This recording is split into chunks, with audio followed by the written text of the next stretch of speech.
Declare open this hearing of the Select Committee on Energy Planning and Regulation in Australia. I begin by acknowledging the traditional custodians of the land on which we meet and pay my respects to their elders past and present. I extend that respect to Aboriginal and Torres Strait Islander peoples here today. The committee will be conducting today's hearing via video conference and in person. I am Senator David Van, as many of you know, Chair of the committee, and I have with me Senators Grogan, the Deputy Chair, and Senator Canavan. These are public proceedings being video streamed live via the Parliament's website, and a Hansard transcript is being made. I remind all witnesses that in giving evidence to the committee, they are protected by parliamentary privilege. It is unlawful for anyone to threaten or disadvantage a witness on account of evidence given to a committee, and such an action may be treated by the Senate as a contempt. It is also contempt to give false and misleading evidence. Witnesses also have a right to be heard in camera. If a witness objects to answering a question, they should state the ground upon which the objection is made, and the committee will determine whether it will insist on an answer, having regard to the grounds on which it is claimed. If the committee determines to insist on an answer, a witness may request that the answer be given in camera. The Senate has resolved that an officer of the Department of the Commonwealth or of a state shall not be asked to give opinions on matters of policy, and shall be given reasonable opportunity to refer questions asked of the officer to superior officers or to a minister. This resolution does not preclude questions asking for explanations of policies or factual questions about when and how policies were adopted. Commonwealth officers are also reminded of the Senate order specifying the process by which a claim of public interest immunity should be raised. A copy of the order is available from the Secretariat over to my right, and I remind committee members and witnesses who are appearing via video conference and who are not speaking to mute their microphones. Sure. Just so, committee members okay with having media in the room? Thank you. I would like to advise that representatives of the media have requested permission to film and take photographs of the committee's proceedings, and the committee has agreed to this. I remind the media that this permission can be revoked at any time, and the media must follow the direction of Secretariat staff. If a witness objects to being filmed or photographed, the committee will consider this request. The media are reminded that they are not able to take images of senators or witnesses' documents or of the audience. Media activity may not occur during suspensions or after the adjournment of proceedings. Copies of Senate Resolution number 3 concerning the broadcasting of committee proceedings are available from the Secretariat. With those official bits done, I now welcome representatives from the Energy Advisory Panel. I understand that information on parliamentary privilege and the protection of witnesses giving evidence to Senate committees has been provided to you. For the Hansard record, will you each please state your full name and the capacity in which you appear today? Claire Savage, Chair of the Energy Advisory Panel. Anna Collier, Chair of the Australian Energy Market Commission and member of the Energy Advisory Panel. Daniel Westerman, Chief Executive and Managing Director of the Australian Energy Market Operator, AEMO, and a member of the Energy Advisory Panel. I'm Anna Brahey. I am a Commissioner at the Australian Competition and Consumer Commission and also an observer of the Energy Advisory Panel. Thank you very much for attending, Ms Brahey.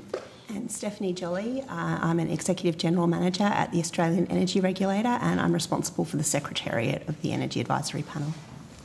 Thank you. Ms Savage, as Chair of EAP, do you have an opening statement you'd like to make? I do, thank you, Senator. So thank you for the opportunity to appear before the Select Committee on Energy Planning and Regulation today. As Chair of the Energy Advisory Panel, or the EAP, I'm here today with our two EAP members, Anna Collier, who's the Chair of the Australian Energy Market Commission, and Daniel Westerman, who's the CEO of the Australian Energy Market Operator.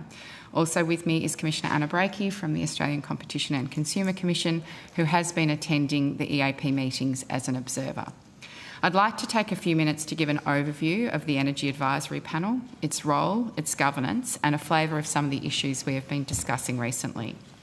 The EAP includes the heads of the three electricity and gas or energy market bodies, the AER, the AEMC and AEMO, and the ACCC as an observer. There are three other observers at Energy Advisory Panel meetings, including the Commonwealth Energy Senior Official and Energy Senior Officials from 2 of the states and territories, which is currently Victoria and the ACT.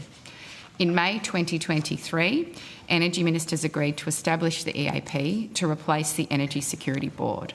This took effect from 1 July 2023. For a little bit of broader context, the ESB was established in 2017 to support implementation of the Finkel Review's recommendations and was extended in 2020 to focus on completion of the post-2025 market design project. In August 2022, Energy Ministers agreed to a revised terms of reference for the ESB and an extension to October 2024. At their May 2023 meeting, though, Energy Ministers agreed to a refocusing of the ESB as the EAP to coordinate market bodies' advice to governments under the National Energy Transformation Partnership. The EAP is a continuation and refocusing of the ESB, and it operates by the delegated authority of Energy Ministers and is accountable to Energy Ministers. The new arrangements took place from 1 July 2023. The EAP provides a forum of cooperation and consultation between market bodies and governments. The panel coordinates market bodies' advice to governments under the National Energy Transformation Partnership on issues relating to the security, reliability and affordability of Australia's East Coast energy system. Like the ESB, the EAP is a non-statutory body with no formal regulatory or policy decision-making powers. The EAP is underpinned by a charter and operating principles which set out that EAP will have 3 key roles: identifying, anticipating and providing advice on emerging and future energy market developments, focusing on providing early advice on policy and regulatory changes to sustain security, reliability and affordability through the energy transformation, providing a sounding board for Energy Ministers on policy and regulatory reforms under consideration or development, including through the National Energy Transformation Partnership, facilitating continued coordination, collaboration and information sharing between member agencies. The EAP does not have funding or staffing resources other than a half of an FTE for secretariat support. Unless directed otherwise, the EAP is not responsible for policy development. However, there may be certain occasions where it may be necessary for Energy Ministers to task the EAP with policy development, including on issues that are outside the scope of the National Energy Transformation Partnership or are technical in nature, or when this is required in a short time frame. This includes rule change recommendations. In terms of rule change recommendations, the Statutes Amendment National Energy Laws Rules Act 2018 establishes a mechanism by which a rule recommended by the ESB or the EAP to Energy Ministers can be made by the relevant South Australian ministers under the National Electricity Law, National Energy Retail Law or National Gas Law, provided Energy Ministers unanimously agree with the EAP's recommendations. The ESB's Rule Recommendations Process Guide sets out the circumstances in which and the purposes for which the ESB/EAP may make a rule recommendation to Energy Ministers. Under the process guide, Energy Ministers may ask the ESB/EAP to develop rule recommendations on its behalf. The EAP reports confidentially to the Energy and Climate Change Ministerial Council. As a result, and to ensure we do not prejudice Commonwealth-state relations, we cannot discuss the advice we provide to ACCC. At a high level, some of the issues we have been recently discussing include the need for market design work to support appropriate and timely investment in generation, and I note the government has recently announced a review to look at this issue. gas market issues, including the outlook for declining use of gas distribution networks, the concept of an overarching duty as part of a customer protection framework as the energy system evolves, ideas for supporting effective access to and deployment and orchestration of consumer energy resources and distributed energy resources, and the need for continued work on essential system services to stabilise grid operations as the technology mix changes. These discussions have helped market bodies share views and insights on these issues with each other and with energy ministers in line with the EAP's purpose. The EAP's governance framework is set out in its charter and operating principles as agreed to by energy ministers. The EAP's chair rotates between the 3 EAP members. Ms Collier chaired the EAP's first 4 meetings between July 2023 and March 2024. I stepped into the chair role from June 2024 meeting and have held 3 EAP meetings in this capacity. In addition to having Commissioner Breakey in attendance, a senior official from the Commonwealth and on a rotational basis, senior officials from 2 other jurisdictions attend as observers. The EAP is a coordination and advisory body that is accountable to energy ministers. We will be reporting to the energy ministers at their meeting in Adelaide tomorrow. Thank you. Thank you, Ms Savage. Sorry, did anyone else want to make any other statements? Okay, then I will throw straight to the Deputy Chair, Senator Grogan. Thank you, Chair. Good morning. Thanks for coming and joining us this morning. You've just stepped out what the EAP is. Can you just give us a quick rundown of what the difference between the EAP is and the ESB was? Certainly. Thank you, Senator Grogan. So the ESB was constituted, as I said, in 2017 following the Finkel review.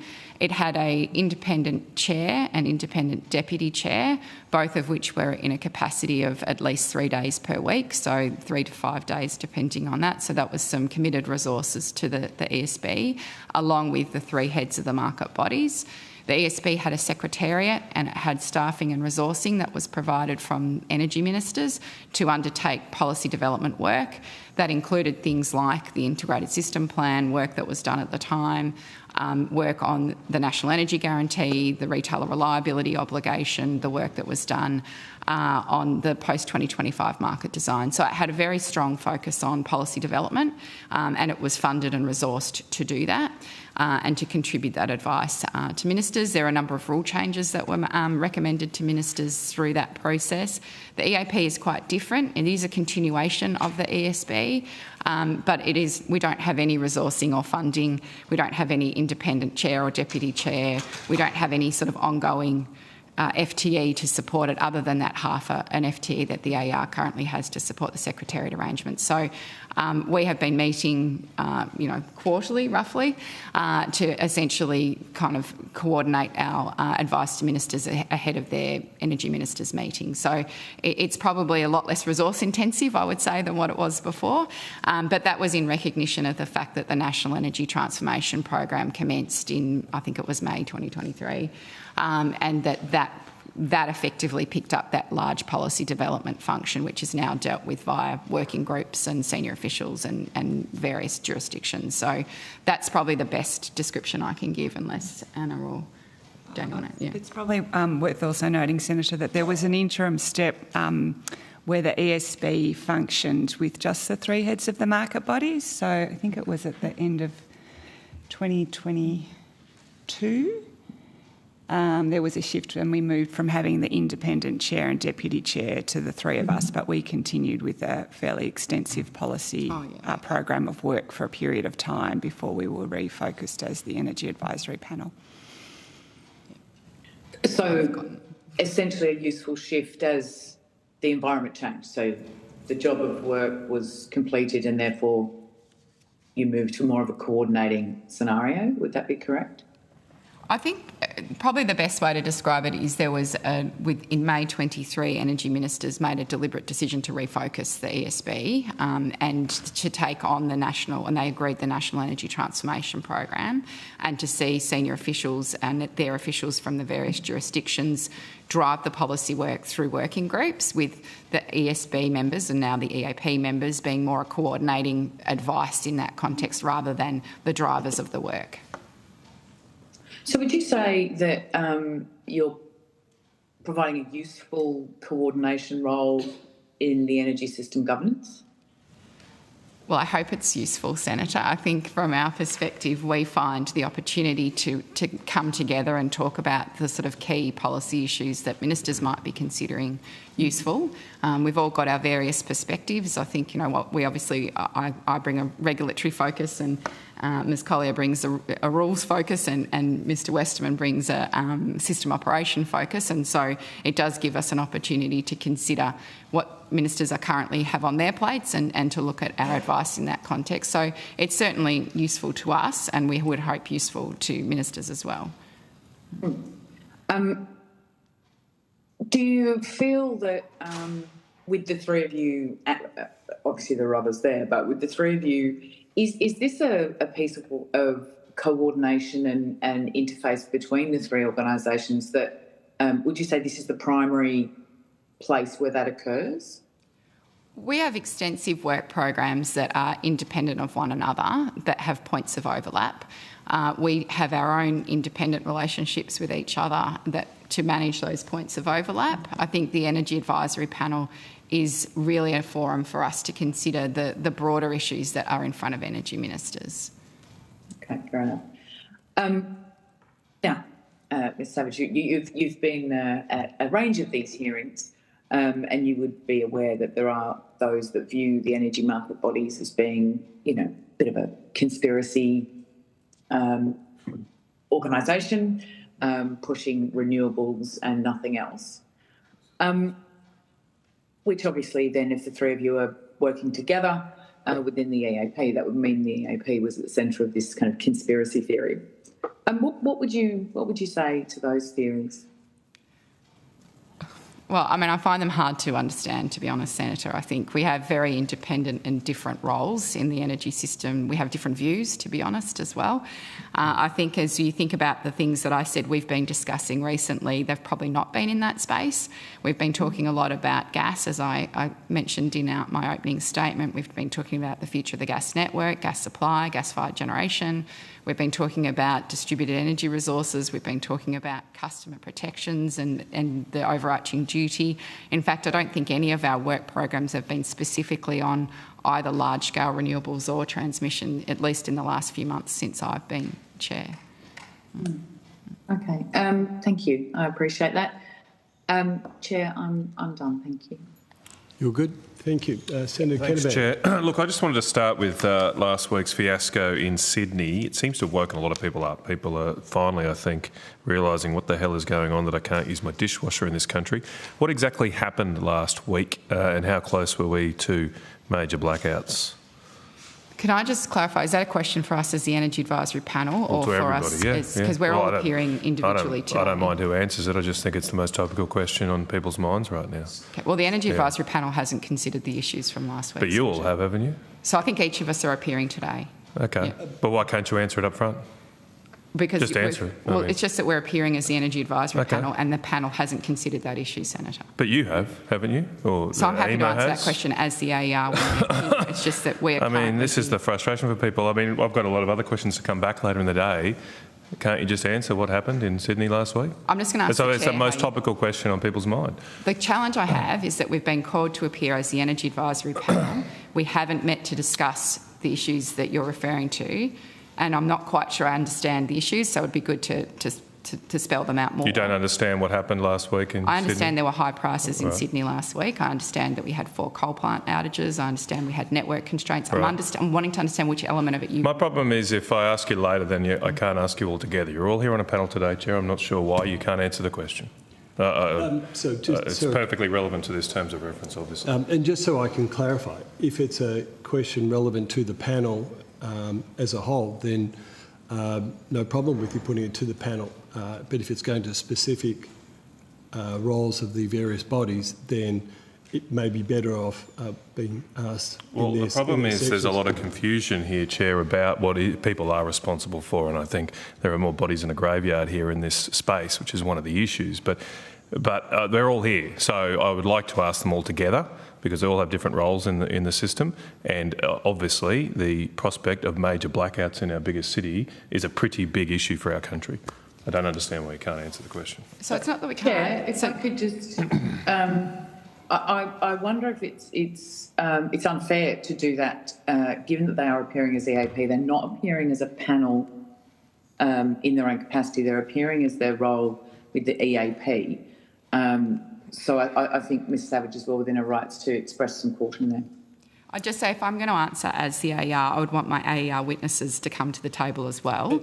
So that's the difference, Senator, is that we're here as a panel. The panel hasn't met to discuss these issues. And as a panel, if there is something that you can offer Senator Canavan, either now or on notice, I think that's more than reasonable. If you don't think so, you'll get the opportunity to ask them when the bodies appear themselves. I think when each of us have got our witnesses for our individual agencies, we can then, because we've obviously got a monitoring and reporting role, so I can answer those questions. Mr Westerman, when he appears as AEMO, will have, an operational perspective. But he'll probably want his witnesses, so I think it's probably best that we answer those in our individual sessions. The panel itself has not met to discuss the issues from last week, so as the Energy Advisory Panel, I don't think we have anything to offer in response to that question. Why hasn't the panel met to discuss the issues of last week? Our terms of reference are very clear that we meet quarterly, Senator, and that we meet in the lead up to an Energy Ministers meeting. We did meet a few weeks ago, but we don't convene on day-to-day issues. It's to lead in advice. Do you coordinate on an issue of like last week at all? Did you communicate on the day in the lead up to or afterwards? Not as the Energy Advisory Panel. But informally? But not as the Energy Advisory Panel, no. Okay, but did you communicate informally among each other? So I think that's a question then for us as individual agencies, as opposed to a question to the Energy Advisory Panel. Okay, it is. All right, well, I might just ask the ACCC some... I mean, I don't know, the panel, I don't really know what you do apart from meet quarterly, so it's not much point. But the ACCC we don't have later, so I'd like to ask some questions of them, if that's possible. I'm particularly interested in the Iona gas storage situation. I know you report on this regularly. What is the situation there? We do report quarterly on gas supply and demand. The Iona gas storage levels are relatively low at the moment. In our last quarterly report, we talked about the need for some of the surplus gas that is available to direct towards Iona. We would like to see good storage levels before next winter, but perhaps that is a question that AEMO is better placed to answer. When's your next report due? We are in the process of finalising it now. It will be with government this month. Okay. So in that report, have the levels of the Iona gas storage improved since your last report? They have gone up a little. They are currently, as I said, relatively... We would like to see more in the Iona storage. They are below the levels of about 4 or 5 years ago at this time of the year. Right, okay. Is there a risk over summer of these being low, or is the peak demand in winter? Is there any risks for summer I think being that's this low? a question best answered by Daniel, by Mr Westerman. I'm happy to contribite, but I suppose I'm just wondering, given you write this report, you obviously say they're too low. Why do you say they're too low? What are the risks over the next 12 months or so, given that your assessment is that they're too low? There's a geographic difference between where the supply and the demand is at different times during the year. In winter, the load is in the south, and so it does really require storage and good storage levels to ensure security of supply for both gas usage and for gas-fired electricity generation. So I do think it would be better for Mr Westerman to answer in an operational sense.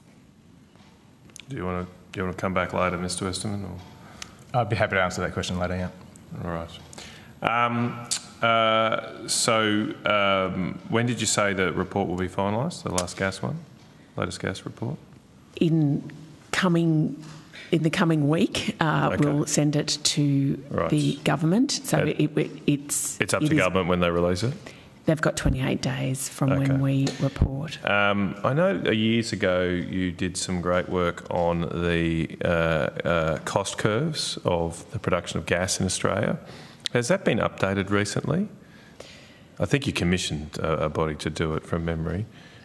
I think it was AEMO that commissioned that work. No, it was definitely in your, this was going some years ago, regular gas reporting that you do. Yeah, how often do you do it these days? We haven't looked at done that recently. Yeah, no. okay. What we did is we observed, in 2022, we observed what the offers were and struck prices pre the Russian invasion of Ukraine, and we also had regard to some work that AEMO used on gas production, and that is how we derived the $12 a gigajoule reasonable estimate of gas production.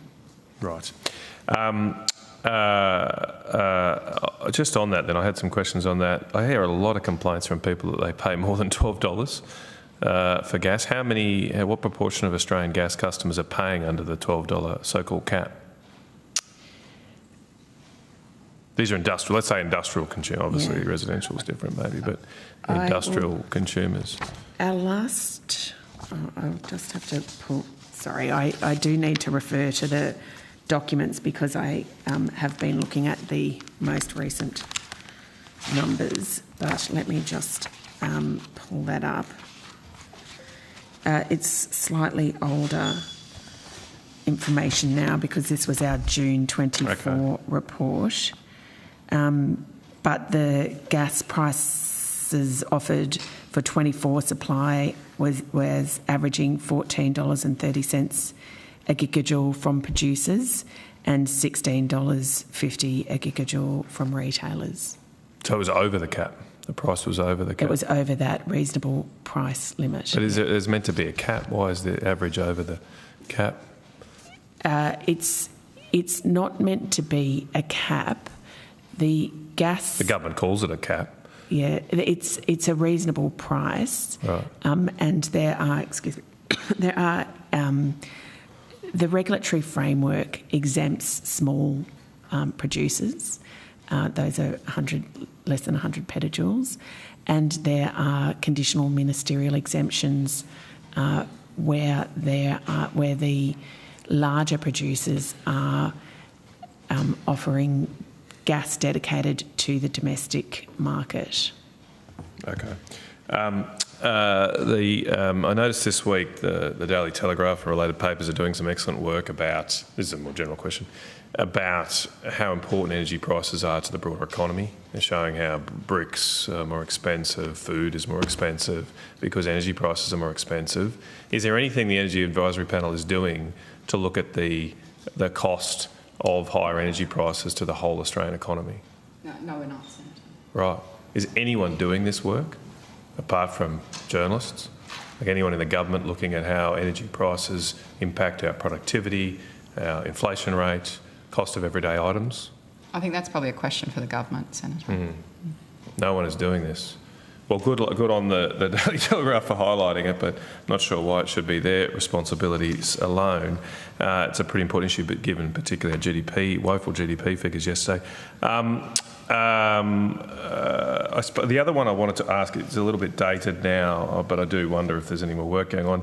I noticed the ACCC in June had some figures out on how many Australian consumers energy consumers are suffering from hardship. Could you take us through your latest information on that? I think if you ask the AER in their session, we tend to pick up their information. Well, I've just got a media release here from the ACCC on the 28th of June this year. A milder winter and government rebates subdue the impact of increasing price on electricity bills. ACCC's latest electricity report shows that median effective prices across all regions grew by 14%, and you go on to talk about claims for financial hardship.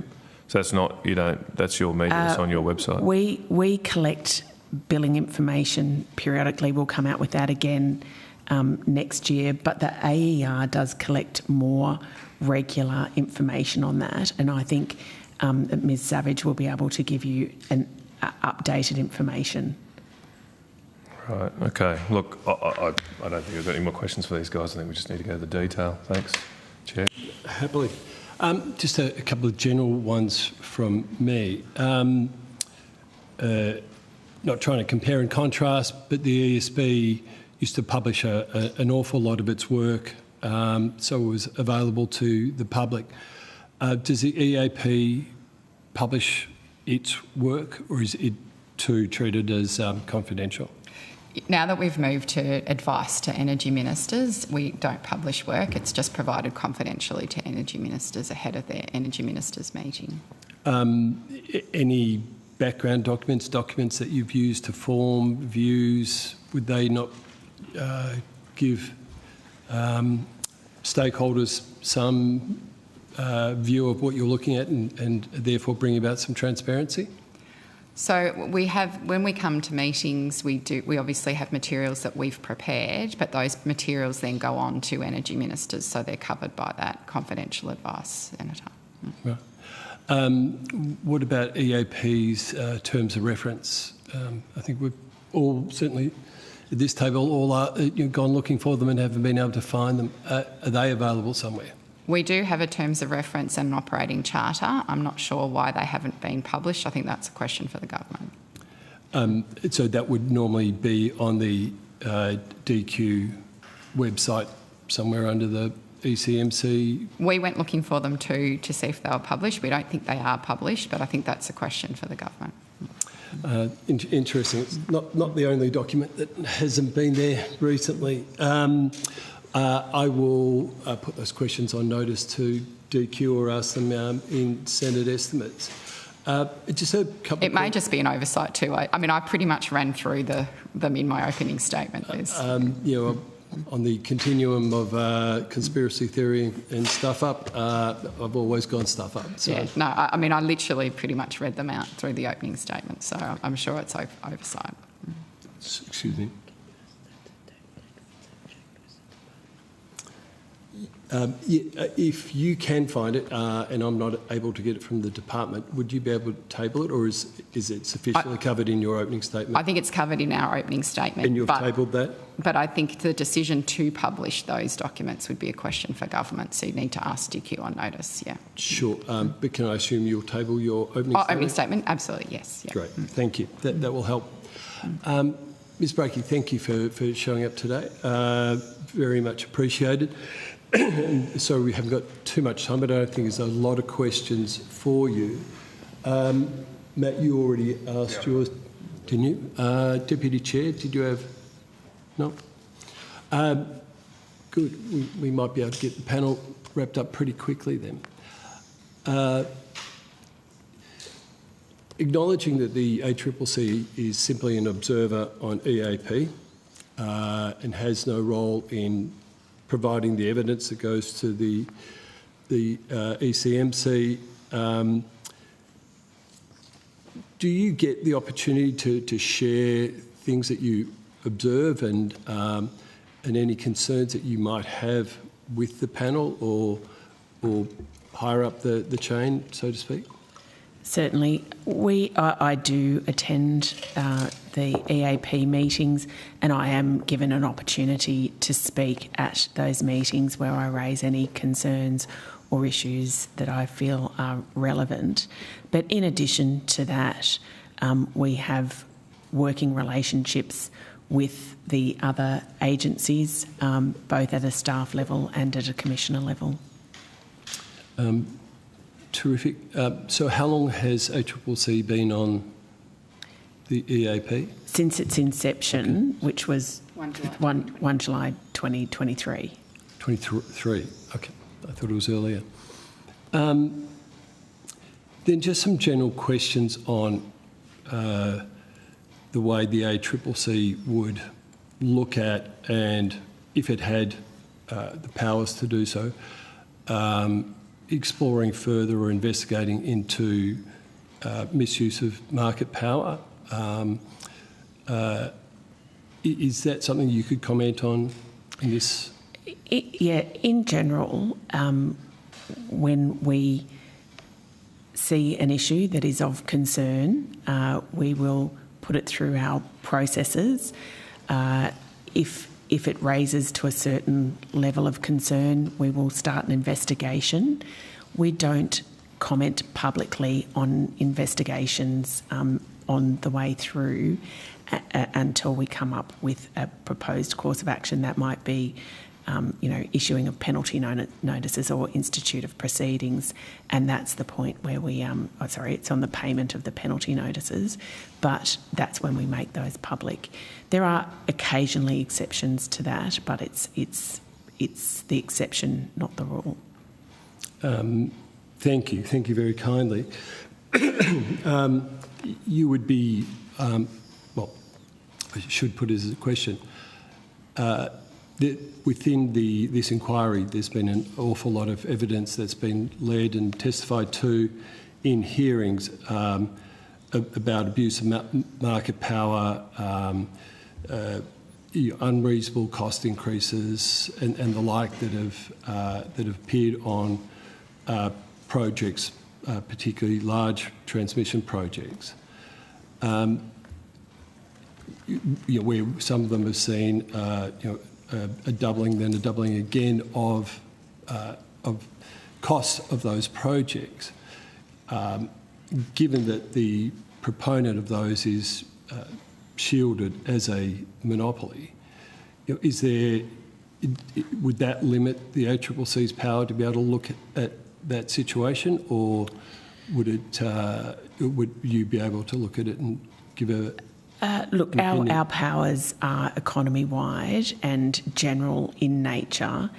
I would say in that instance, though, to the extent that there's an intersection between economic regulation and our general laws, we would be working very closely with the AER and would, in fact, to the extent that it is a regulated aspect, rely on that regulation as a general rule. There could be aspects of any conduct in the economy that could raise issues, and where we are alerted to them, we will investigate them. Understand completely, and would not think for a second that you wouldn't work closely with AER on those. My questions at least go to, and it's quite an unusual thing within the Australian economy, the way that the electricity system's set up, and particularly how the poles and wires of distribution and transmission is paid for. Normally large infrastructure projects would, if they're in the public good, would be funded by governments, goes on their balance sheet, checks and balances through all sorts of processes, including Senate estimates. And then it's paid for by taxpayers. With the system we've got, particularly with energy transmission, it goes through a process of assessment of some sort, but then those costs are sheeted straight back to energy consumers without any say over it, without, they can't defend themselves from those market decisions or that market power. Just interested to see, and please feel free to take it on notice if that raises any questions in ACCC's mind. I think we'd be looking at specific conduct. We are aware, obviously, that the transition is significant.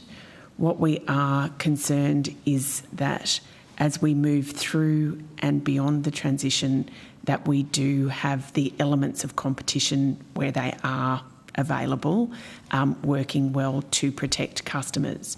So it is an area of focus for us, and we are watching we're watching that area because we do want to make sure that it's done in a way where there isn't an abuse of market power. Understand completely. I think it's in competition would obviously be a welcome thing in the NEM. It was designed, it was set up to start going down that path, but it's not a very easy thing to do. But where I think a lot of Australians listening in today will have a lot of heartache is just knowing that all these costs get passed on to them with little or no say over it, or accountability in any sort of democratic form. Yep. What I will say is, we will look at our legislation and look for contraventions of that. We will work very closely with the AER for their role as the economic regulator and the intersection between those, and that's something that is active and will continue through the transition. Wonderful. Thank you. That's all the... sorry, Senator Kent. Time. Yep. Okay, thank you, Chair, if we've got time. Does anyone here read the energy analyst Doomberg? No. I would very much suggest you do. He's an American analyst. He is has a nom de plume of a green chicken, but he's very knowledgeable. He's written about Australia in his latest Substack article, which is very widely followed around the world, energy world. He normally doesn't write about Australia, but he's taken it on himself this week to write about Australia in the light of last week's Sydney fiasco. And he says here, it's a long article, I'll just quote a little bit, the entirety of the country's struggles with its grid can be traced back to the forced introduction of low-entropy parasitic renewables. Simply put, if something is making you sick, the first step is to stop eating it. Australia long ago reached diminished incremental utility of new solar and wind facilities. On sunny or windy days when the grid gets overwhelmed with power it doesn't need, having more capacity is counterproductive. Why is he wrong? I think there's a very cogent argument in this article I'd suggest you look at, but why is he wrong? So we haven't had an opportunity to see that article, obviously, Senator, so it'd be worthwhile us, if you wanted to table it, we could respond. But just the central premise here, I'm happy to, although I better not. It's a paid subscription, so if I table it, I've just undermined his intellectual property. But it's just a direct quote. The premise here that on sunny or windy days, when the grid is overwhelmed with power it does not need, having more capacity is counterproductive. Why is he wrong? Why is that wrong? One of the things I said in my opening statement, Senator, was the Energy Advisory Panel has been discussing recently system security issues and looking at the stabilisation of the grid. So that is something we're actively discussing and considering as part of EAP meetings, but obviously that advice we give to ministers is confidential. Okay. Again, you might not want to answer this now, but I thought I'd better ask this one just in case. Has the EAP got any role in advising on the various capacity mechanisms being rolled out? Obviously the Commonwealth scheme. Are you advising on that? So the Energy Security Board previously did work, as you'd remember, on the post-2025 market design. The Energy Advisory Panel has... the capacity investment scheme is a scheme under the National Energy Transformation Program, so the Energy Advisory Panel does have a role in providing advice in that context, we're not developing it, but from an advisory perspective, but that advice would be confidential. So has your advice been sought on the design of the capacity investment scheme?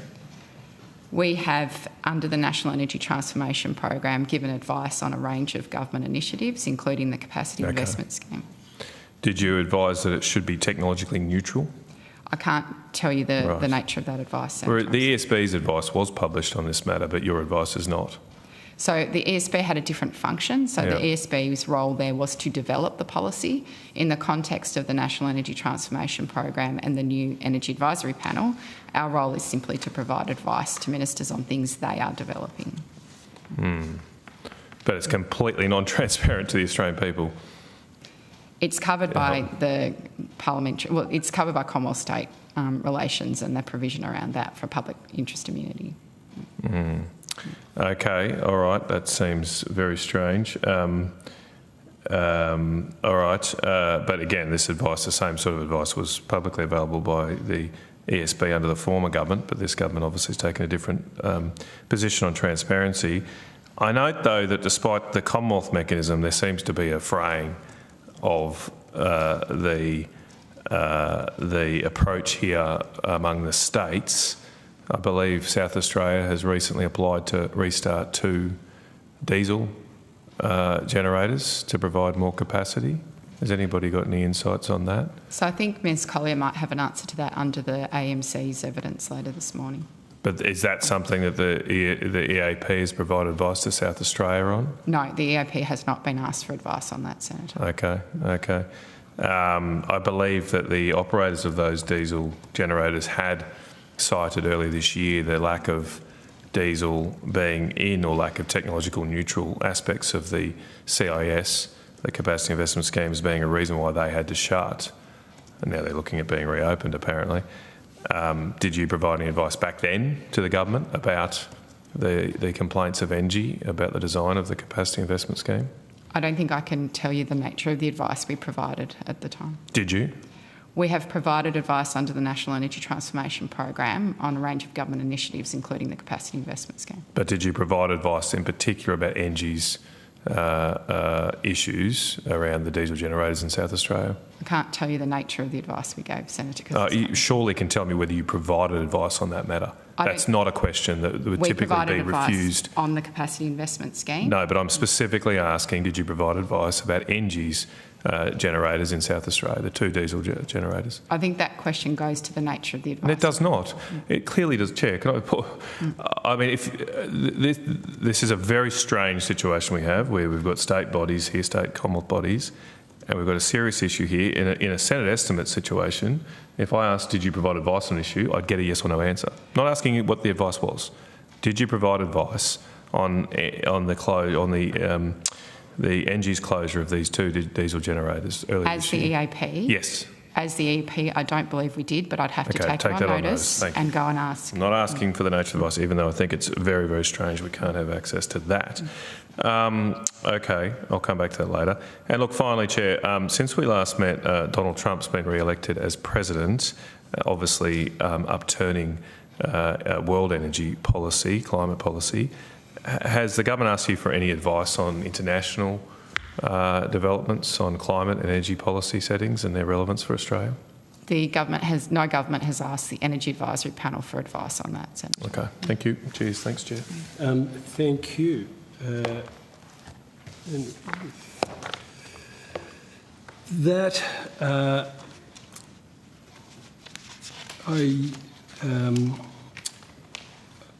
I can release the Energy Advisory Panel, and thank you for coming along.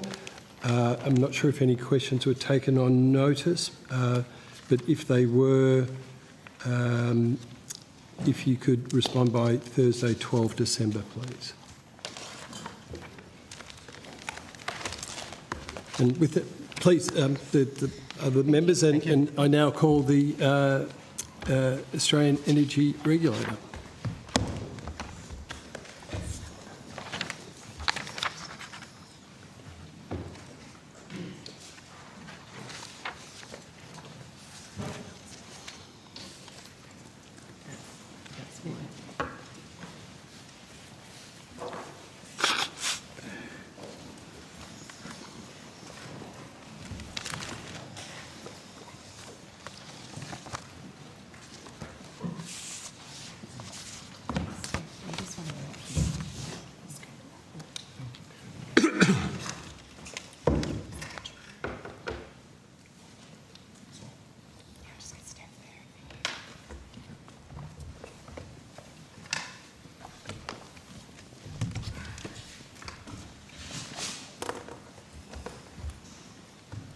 Team get settled. I'll do the obligatories while we're settling in. I now welcome representatives from the Australian Energy Regulator. Thank you for appearing before the committee today.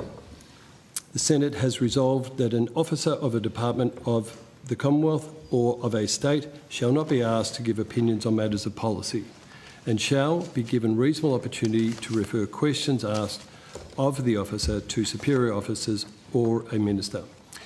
This resolution does not preclude questions asking for explanations of policies or factual questions about when or how policies were adopted.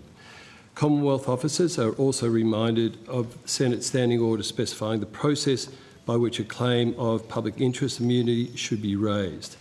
A copy of the order is available from the Secretariat. I understand that information on parliamentary privilege and the protection of witnesses giving evidence to Senate committees has been provided to you. For the Hansard, can I ask you each to state your full names and the capacity in which you appear today? Claire Savage, Chair of the Australian Energy Regulator. Justin Oliver, Deputy Chair of the Australian Energy Regulator. Anthea Harris, CEO of the Australian Energy Regulator. Stephanie Jolly, Executive General Manager, Consumers Policy and Markets at the Australian Energy Regulator. Matt Garbutt, Executive General Manager of Compliance Enforcement and Surveillance at the AER. Thank you. Jeff Purvis-Smith, General Counsel. Thank you all kindly. You see why I couldn't fit them all before. Sorry? You can see why I couldn't fit them all at the table before. Absolutely not. I absolutely understand. Do you have another opening statement to make? No, Senator. No? We've already made an opening statement to this committee, so happy to take questions. Perfect. I'll go to the Deputy Chair first then. Thank you, Chair. Now, through the duration of this inquiry, there have been various statements and accusations made against the AER. I'm just wondering if you'd like an opportunity to address any of those. Well, I don't know if we've tracked everything that everybody said about the AER through the course of the inquiry, but we certainly have, the committee secretariat's made us aware of at least 2 submissions, one from the Centre for Independent Studies and another one from the Humelink Alliance, which we've responded to those those assertions in their submissions, and we've done that in writing, Senator. So I think we're happy that we've had the opportunity to put our case on record. Okay, there's nothing else you wanted to deal with there? Okay. One of the things that that came up through the Centre of Independent Studies was a comment from Mr Morrison, who said that he basically felt that the AER doesn't effectively consider consumer interest in making any of your regulatory transmission decisions. Is that true? Sorry, it's just a little bit hard to hear you, Senator. Did you say, is that accurate? Oh, well, no. I mean, we are required to make our decisions consistent with the National Electricity Objective, the National Gas Objective, the National Energy Retail Law Objective, all of which are couched in terms of the long-term interests of consumers. So that's a statutory responsibility on us, and that is obviously the guiding principle that we take into consideration in our decision-making. So it's factually inaccurate. Thank you. That's all from me, Chair. Thank you. Senator Canavan. Thank you, Chair. Well, I just wanted to go to the question I asked earlier about the situation in Sydney last week. Did the AER have any involvement with the crisis in Sydney last week? So just to clarify, Senator, you're referring to the high prices in New South Wales last week? Yeah, the triggering of the RERT, the potential for an LOR3, all of that last week. Yeah, so our role as it relates to that is we have a responsibility to report on high price events. So whenever the electricity market is above $5,000 per megawatt hour, we would produce a report that looks at the cause of the high prices. That report isn't out yet, but I'm happy to take you through some of the issues that occurred. So on the 26th of November in New South Wales, at this stage, and we don't have all the information available yet, but the drivers of high prices, we've had very high demand of around 11,200 megawatts, which was driven by high temperatures. There are a number of baseload coal outages with 4 units off, totalling 2,690 megawatts. So Eraring Unit 3 was out on a planned outage. Bayswater Unit 2 was out on a planned outage. Bayswater Unit 3 was out on a planned outage. Vales Point Unit 6 was out on a planned outage. There was also very low wind generation at that time. I might have missed, sorry about that. It was Eraring 3, was it unplanned or planned? All 4 last week were planned. Eraring went out yesterday unplanned, but last week it was... Oh, they were all planned last week. I thought one of them was unplanned, but no. No, I think all 4 were planned last week. So Eraring Unit 3, Bayswater Unit 2, Bayswater Unit 3, Vales Point Unit 6. There was low wind generation, so there was about 280 megawatts of wind out of a total 2,762 potential capacity in New South Wales. 3 of Uranquinty's power station units tripped, that's gas-fired power stations, Senator, around 4:40 p.m. The interconnector flows were limited into New South Wales, but there weren't any outages on the interconnector. And at this stage, we're just looking at some of the... Well, obviously, Origin had rebid its capacity at Uranquinty for technical reasons, which was the tripping that we noted above. So that's the 26th of November. The 27th of November in New South Wales, the drivers of the high prices were very high demand again, driven by the heatwave conditions. We again had the 4 baseload outages that I referred to before, so Eraring Unit 3, Bayswater Unit 2, Bayswater Unit 3, Vales Point Unit 6. The interconnector flows were limited into New South Wales, but there were no outages, and we had Origin remove 190 megawatts of capacity at Uranquinty and Shoalhaven for technical reasons.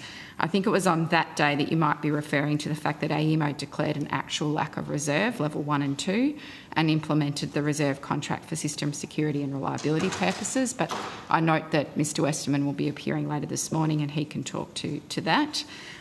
There were 11 30-minute high prices that were forecast in the 12 hours and 24 hours before, but actually only 2 eventuated on the 27th of November. On the 2nd of December in New South Wales and in Queensland, the drivers of high prices were again very high demand driven by warm temperatures. Wind generation was low on that day, 300 megawatts out of 2,762 in New South Wales and 220 megawatts out of 2,117 megawatts in Queensland. There were coal outages in both New South Wales and Queensland, quite significant. And interconnector flows were limited into New South Wales, but no outages. We don't have rebidding data available yet for the 2nd of December. On the 3rd of December, the drivers were high demand due to significant reduction in rooftop solar generation. There was a storm that came through Sydney at that time. Calm conditions also meant low wind generation. We had 439 megawatts out of 2,762 of wind at that time. The 4 coal plant outages, obviously, and the ones in Queensland, interconnector flows limited. So that's the sort of thing we do, Senator, in the context of these high prices. We analyse them, we put out a report. You might have seen we had a quarterly report out for Q2 and Q3 looking at all the causes of high pricing through that period, and we'll do the same for these events. Okay, great. Just on these coal outages, I just found what I thought I'd seen. What Clarity, you probably know the website What Clarity? I know What Clarity. Yeah. They had their model, I can't remember the name of it, but their proprietary model, they published a chart from it. It had Bayswater 3 described as an unplanned forced outage, but that's definitely planned.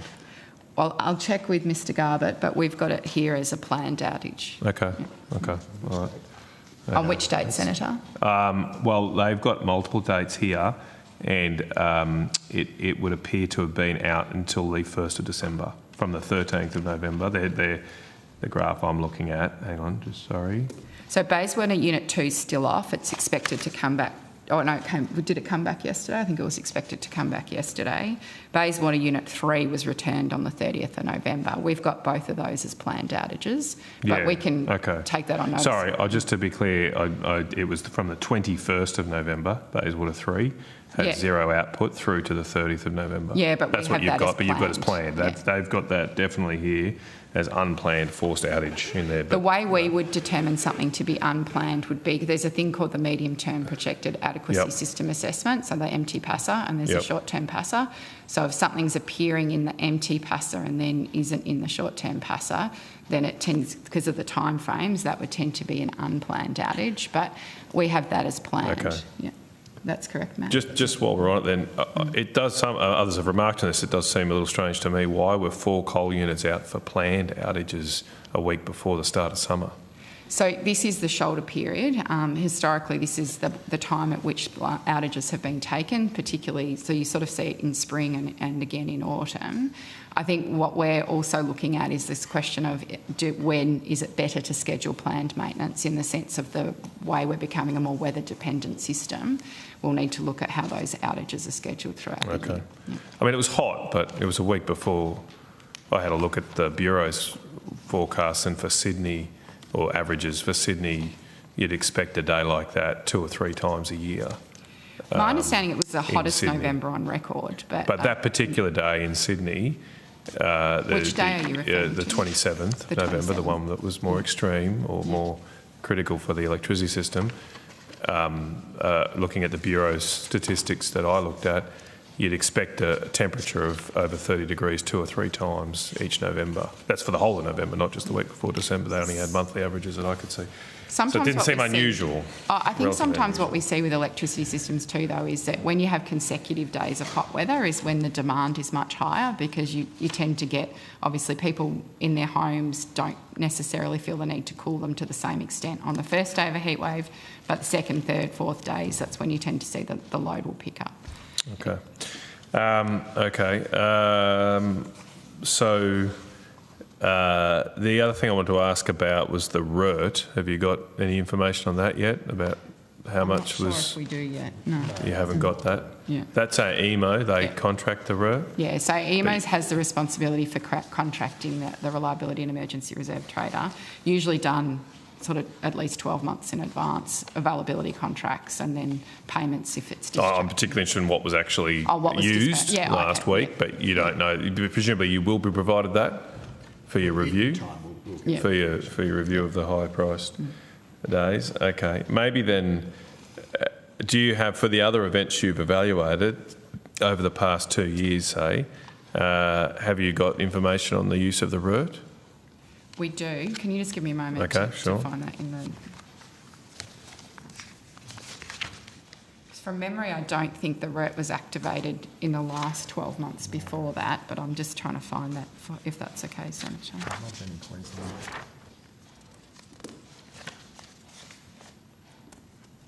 I literally remember reading this last night and I can't find it now. Is it okay if we take that one on notice, Senator? Sure. Okay, that's fine. And just to be clear, so on notice, if we could get the amounts and dates that the RERT was activated, not contracted or made available, but actually used, and so the amounts and also what resources were applied. So was it an aluminium smelter? Was it because presumably new generation come on as part of the RERT as well? No, in-market resources can't be contracted. It's only demand. It's only demand. Okay, it's got to be all out-of-market resources. Okay, so, right. Yes, okay, all right. Anything like that, then exactly what was used. Just going back to this question of the coal units outages, so you're saying that all 4 of those last week were planned. I'm just going to, Matt, have you double-checked this just against the daily market reports from last week, please? Yeah, because the Energy Minister in the House last week said that yesterday I outlined to the House situation in New South Wales, which was that 5 power plant units were down, 4 coal and 1 gas, as you've said. And then he said 3 to be expected and 2 breakdowns. So we get a daily monitoring report. Yeah. I'm just asking Matt now to check our daily monitoring report from last week. Because I'll make sure it's not a typo in our brief, Senator. Yeah. Was the gas one? I might have just missed that one. The gas one was unplanned. That was definitely unplanned. Yeah. So that's one of them. The tripping We're of just your trying to work out. was, The Minister said 2 breakdowns, and you're saying all of them were planned. Okay, all right. Okay. Might move on to this hardship issue then, if I can. I raised earlier. So you're apparently the one that does the work on the hardship and then sends it to the ACCC. So could you take us through what the latest figures are on how many Australians are suffering hardship from energy prices? Yes, definitely. So what we released recently was our annual retail market performance report. So that looks at all of that data that you're referring to, Senator, in terms of hardship, payment plans, debt levels. So we produced that annual report. It was for data that took us to the end of June 2020. 2024, so this year, so the calendar year. In that report, what we could see was that the average of the residential number of customers with 90-day debt, so that's residential customers, is stable year on year at 2.9%, but that the average volume of energy debt increased from $986 to $1,148. What's not included in those numbers, Senators, are the number of customers who are on hardship programs. The number of customers in hardship programs increased year on year from 1.4% to 1.9%. Right. That was for last financial year, Yeah, was it? last financial year. Okay. So We collect the data quarterly and we put out a quarterly report, but we haven't yet finalised the report for the most recent quarter, the Q3. Okay, when will that be out? That should be out over early January, isn't it? Yeah. It'll be in the new year. Early January. Are you expecting a moderation of that amount in hardship because the rebates will have come into effect this financial year? Or? Hard to know. I would say we will obviously start to see rebates flowing through to customers from 1 July. Certainly last year we saw that the numbers went down when that happened, but I don't think we'll know until we've seen that data, Senator. Just maybe you said this and I might not have heard, but 1.9%, how many households is that? Let me get the raw data.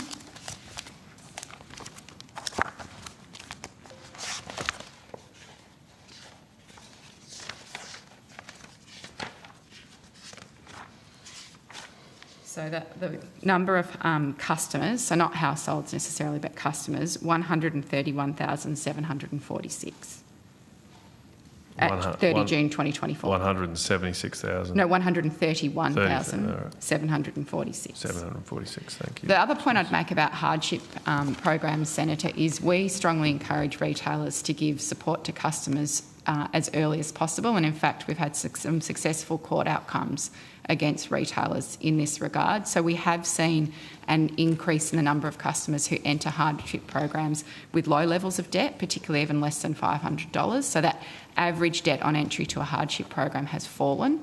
So we would expect to see customers getting help earlier, given our significant compliance and enforcement focus on that. Okay. Yeah. I'm just turning now to a separate question. The AEMC recently released a report about residential electricity price trends 2024. Are you aware of that report? We are aware of that. Okay. Were you consulted on that? We certainly got a briefing on it before it was released. Okay. I just need to check. I didn't as the chair, but I'll just ask the teams. Yeah, at staff level, we had a couple of discussions with AEMC staff as they thought about how they would do that work over the course of the year, and they briefed us on it as they completed it. Well, the reason I'm asking you guys is on page 12 of this report, there's a chart of their average residential electricity price outlook. Maybe it might be helpful if I table. I'll just have to send to the Secretariat, sorry. But you previously, when we last met, Ms Savage, you've spoken previously, and I asked you about this wall of CapEx coming. And just correct me if I'm wrong, but that when you refer to the wall of CapEx, you are referring to investments, I think primarily distribution network. Is that correct? But in this report, which you'll see if I can get it to, I'm sorry for this, but I might just need to ask the Secretary. What's your email?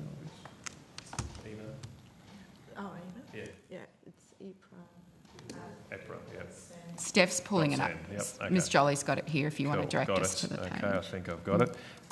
So I'll try and get this tabled. Ours are slides. Is that what the report is? So you've got the report. Yeah, I thought you might know it pretty well. Anyway, I've sent that to you, hopefully, if it can get tabled as well. What I'm asking is you'll notice if you are looking at that chart on page 12, it's like a PowerPoint slide. Yeah, I don't know if it's the only report I could find. This one?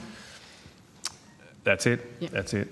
So the blue section is the network, obviously, but it doesn't seem to change much. So I'm just wondering where this wall of CapEx is. And why doesn't there seem to be increased costs associated with, particularly given this whole report, I think one of the premises of the report is that consumers will use more EVs and batteries and behind-the-meter type electricity products, which I thought from your evidence would generate the need for a more resilient presumably higher cost distribution system. So I think what we're seeing here is, I'm just reading the note that's to the right of that where it says network prices. So when you've heard me talk about CapEx and my concerns about a wall of CapEx, I'm referring to costs in the distribution system. I haven't spoken to what I think will happen on prices because it's a function of what happens to demand. And so what's happening here is it says network prices are projected to fall by about 11% over the outlook, with an increase in residential demand countering the higher levels of network investment recovered from residential customers over the 10-year horizon. So it looks to me like they have accounted for higher network costs, but they've been more than offset by increases in demand. So just the average costs are staying stable, is that what you're saying? Well, I obviously can't speak to the AEMC's work. I'm just reading off the same slide as you. But what it says is it's obviously got higher costs in there, but they're using a larger denominator, which is the demand. It seems though, I mean, at the moment we're facing, like in the next few years, we're facing potential charges for people to export their solar power because of constraints in the grid. Do you agree that this wall of CapEx won't lead to higher network prices for consumers? So as we start to think about where this turns up for us is in the distribution businesses who come to us with their 5-year revenue proposals. The comments I've made about the wall of CapEx, and I'll keep making it, and I don't think I've ever worn my T-shirt to the inquiry, but I do have a T-shirt that talks about using more before we build more. We'll have to recall you. Recall me to wear the T-shirt. I'm wearing it to Energy Minister's meeting tomorrow, Senator, so that could be get a bit of discussion. We're seeing quite significant uplifts in capital expenditure in the distribution businesses, largely driven through things like climate resilience, cyber security, the need to upgrade the grid for exports from solar, so augmentation to accommodate new sources of consumer energy resources, and demand growth. And so that will be a function of what happens with that demand growth. And so, you know, if you get lots of data centres, for example, you're going to get big increases in load. You may actually see falling network prices in that context as we electrify vehicles. Similarly, if we can make sure that effectively those vehicles are charging at times in the day when there's excess capacity, we're going to see falling network costs. And so the challenge, and the reason I keep talking about this wall of CapEx, is to keep reminding everyone, A, we have to be completely focused on cost discipline, and that's our job to make sure everybody is doing that. But secondly, we have to make sure that we've got a way of ensuring that these new sources of load and solar and batteries, etc., are being coordinated in such a way that they are not adding to the need to build out the grid, and that we're making a more efficient use of the grid. So I've talked a lot about the fact that we see average network utilisation in the distribution system at only 43%. So there's a huge opportunity there to make sure that where we are needing to spend more CapEx, it's only when necessary, and that we're also filling in the use of the grid at times of the day when there is spare capacity. So I think there could be falling network prices, but it is very much dependent on making sure that we have those policies to orchestrate these resources, and that we are not charging at times of the day when the network's already under stress. Okay. I mean, the thing is though, I thought when you go to the ISP, and my understanding is the AEMC report is sort of based on the ISP, I say that up front. When you go to the ISP, the actual demand from residential households is pretty stable over the forwards, over like the forward projections. So it doesn't seem like I'm just trying to work out how this works, because you're saying that the reason the network costs will stay stable is because of increased demand, but the ISP doesn't show increased demand from residential. The ISP does, from memory, have it's pretty stable. I'm looking at a chart on page 25 of the ISP. 2050. Doesn't change much. Might go up a little bit. At 2050, there's a really significant increase in demand, and I'd be surprised if it didn't go up with the electrification of transport. So are you looking at 2030? I mean, demand goes up. Demand goes up, but just there's a separate section on residential. It doesn't change much. The bigger increase is business and industry. Even with the electrification of transport? Well, it says, I've got a chart here, figure 5, page 25, electricity consumption, NEM, step change, that's the scenario they use. And there's a light purple bar for residential, probably goes up a little bit, certainly not in the context of the other parts of the grid or the other consumption. It's very small. I think we'd have to look at what's in maybe you could take that on notice. I realise it's not your work. It's just there's not a lot of detail in the AEMC's report. Okay, I just wanted to go back to last week in Sydney. So just to get just the wind figures. So did you say on the 26th of November wind was 280 and capacity 2760? That's what I wrote down. Just come back to that page again. So yes, on the 26th of November, so the coal units that were off were 2,690 megawatts, and the wind generation was 280 megawatts out of a possible 2,762. What was That's during those high prices, not the whole day, Senator. Oh, okay. So that's during the high price events. Yeah. And on the 27th? On the 27th, I don't have the wind. Was there low wind on the 27th? That's not in the note. Tick and I'll check. Can we come back to you on the 27th? I have the figures for the 2nd and the 3rd, though. Of December? Yeah. All right, we'll give them to me. So during the high prices on the 2nd of December, wind generation was 300 megawatts out of 2,762 and 439 megawatts out of 262 during the high prices on the 3rd of December. Okay.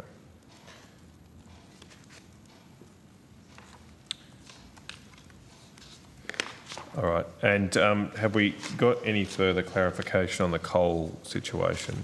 Yes, Senator. Okay. I apologise, you're correct. Vales Point was unplanned. Vales or Bayswater? Vales Point, according to the... Oh, okay. So Vales Point, this is Vales Point 6.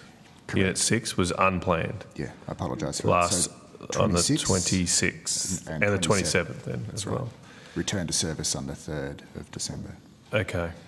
All right. But then another Eraring unit went off this week. Yes. Yesterday, that's correct. Yeah. Can I ask you about that, or is that more one for AEMO? I don't know anything more other than that it went off on the Wednesday. Yeah. Because obviously that one is not associated with the high price events just yet. Yeah. Okay. All right. Well, look, if you can come back if you can get those figures on wind before you go, that'd be great. I'll just get Mr. Garbutt to I've got some other questions if there's time, but I realise I've taken up quite a lot. No problem. Just on that bit, sorry, the last question you were raising was around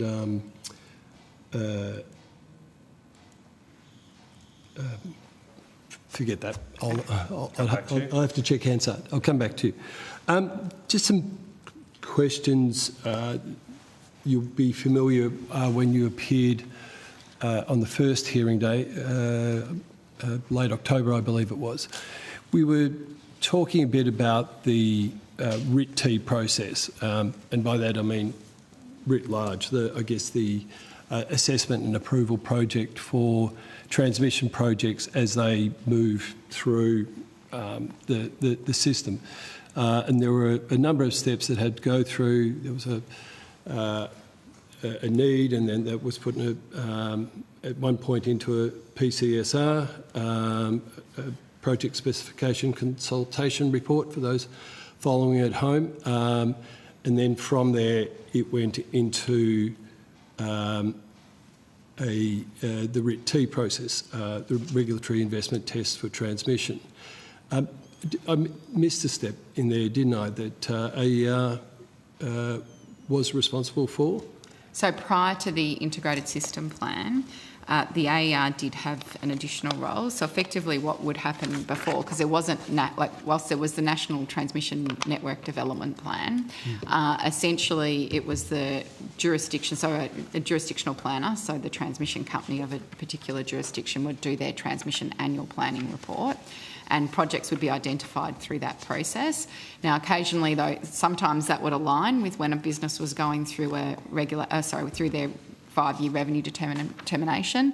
At other times, it would be listed as a contingent project in the revenue determination if it wasn't quite ready or hadn't met the triggers for that. And so, as part of those revenue determination processes, we would establish triggers for contingent projects. And so, we would say in the revenue determination, you can come back and seek funding for this once it's passed the RIT-T and subject to having received a 516(6) decision from the AER. And so what that meant was that the business would have to have conducted the RIT-T, the Regulated Investment Test for Transmission, identify the need.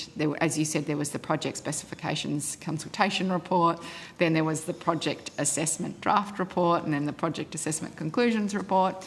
And then they would come to us and say, effectively, can we get a determination under Clause 516(6) of the National Electricity Rules, which is we would then do an assessment that the preferred option that had come out of the RIT-T was in fact the option that maximises the net economic benefits of the project. And so that step had to be satisfied before we could undertake the contingent project assessment. So that was the old process. Did you want to add anything to that? No, I think that's probably a fair summary.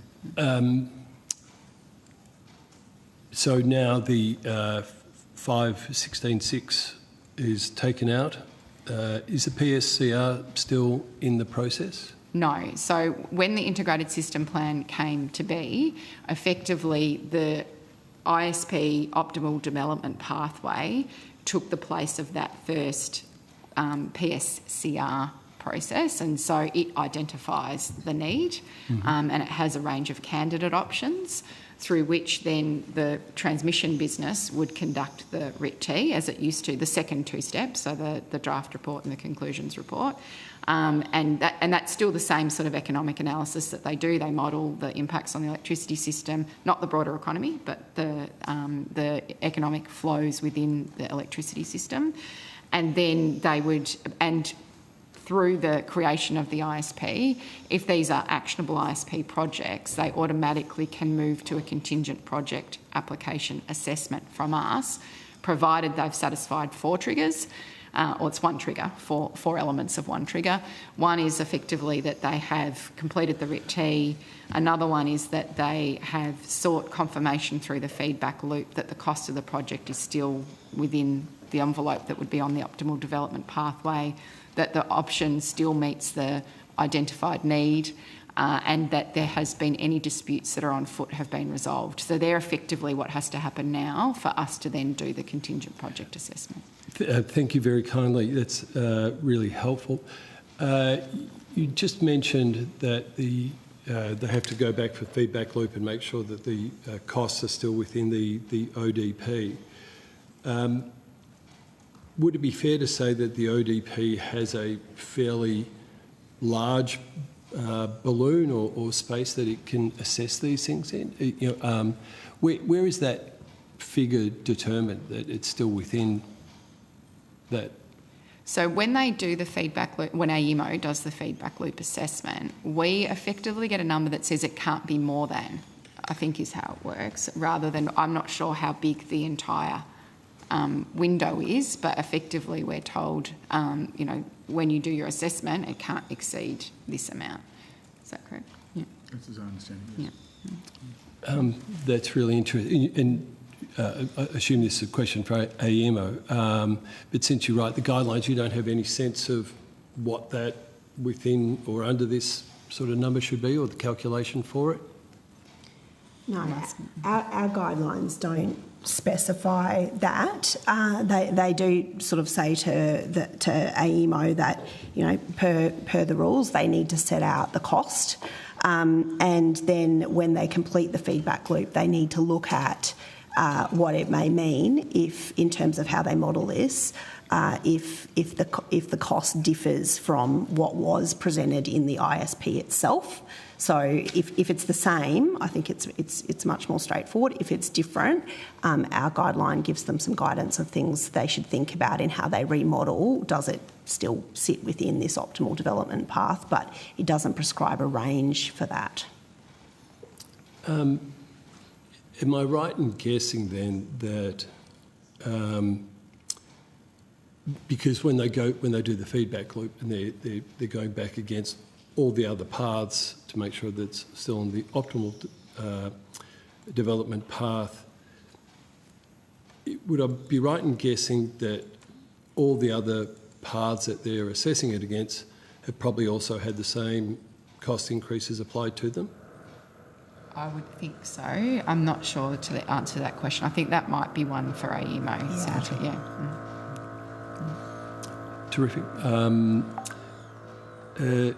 Is it possible to get, and you might say they're available on your website, previous copies of the 516.6 assessment? Yeah, probably the most recent one we did was with Project Energy Connect. So that project went through the old rules, and so at the time that we did the revenue or the contingent project application decision, I think we also published a 516.6 decision for that.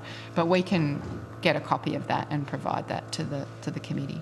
I think just a couple of last quick ones. PADR and PACR are fairly large pieces of work, aren't they? And they go to consultation and,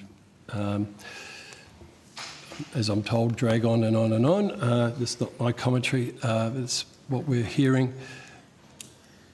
Who, at the end of the day, gives oversight and, in effect, marks that homework for the proponent? So the rules require a project proponent to obviously follow the rules that are set out for a regulated investment test decision.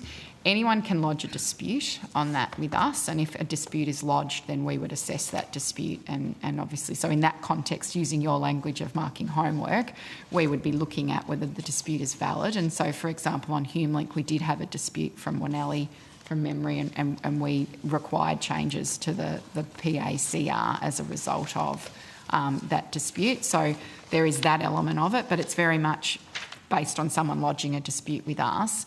There's also a requirement under the rules for an individual project proponent to form a view as to whether or not there's been a material change in circumstances that's eventuated through the course of undertaking the RIT or between the RIT and when they lodge a contingent project application with us. And so, the rules on that have changed slightly recently, so there's sort of a stronger requirement on and more guidelines for project proponents around when a material change in circumstances might have occurred. But we certainly expect to see that they have met those requirements under the rules when we receive a contingent project application. And in fact, we've written to both Transgrid and Marinus Link around making sure that they have undertaken that analysis when it's come to us. Great, thank you. But just clarifying, no one checks the homework through the PADR, PACR? So if a dispute is raised, then I would say we are responsible for only ensuring. if a dispute is raised? Yeah. Is that correct, Justin? That's correct. There's no person who's tasked with looking at every conclusions report and essentially signing off on it. Our jurisdiction's only enlivened when a dispute is filed. For the two biggest parts of the investment test. The only thing I also would say, though, Senator, is when we do make a contingent project decision, one of the elements of the trigger, as I mentioned before, is that there is a valid RIT. So we would at least have to turn our mind to the question of whether or not the RIT is valid, and we've done that. So when you think about that, it's sort of how why we engaged on this question of the material change in circumstances analysis in the context of HumeLink, because we were saying, well, hang on, the cost has changed so much. Where's the additional modelling? What is that going to tell us? So I think we do certainly have to turn our mind to the question of whether the RIT is valid to make a CPA decision. But again, through that lens material change. Yeah. But as a sort of just to review the final output and say, tick, tick, does that comply? No, that no one's tasked with doing that in each case. Understand. I will leave it there because some of the material that Commissioner Breakey touched on go to that as well. So if I have any questions on notice, I'll send them through. Okay, thank you, Senator. Thank you so much for appearing. Oh, sorry. And do you want me to just check, Mr. Garbutt, do you have the WIN number for the Senator? Yeah, I've got one period. It was 124 megawatts of wind online. Sorry, I missed that. Was this for the 27th? Was that during the high price event? During the high what was price the event. wind generation, sorry? 124. 124. Yeah. And that was still 2760 capacity on that day? Yeah, that doesn't change. Okay, great, thank you. All right. Well, just on that, obviously on that day, which seemed to be the most high-stress day, wind was just running at a 4% capacity factor. I mentioned earlier the AEMC report, and they found in their report. They say on page 9 that we found the largest benefits were for connecting wind generation because it offers diversification benefits to compared to other generation types. I mean, I know this is not your report, but if wind is only turning up at a 4% capacity factor on a high-stress day, how can we conclude that it's actually the best for diversification?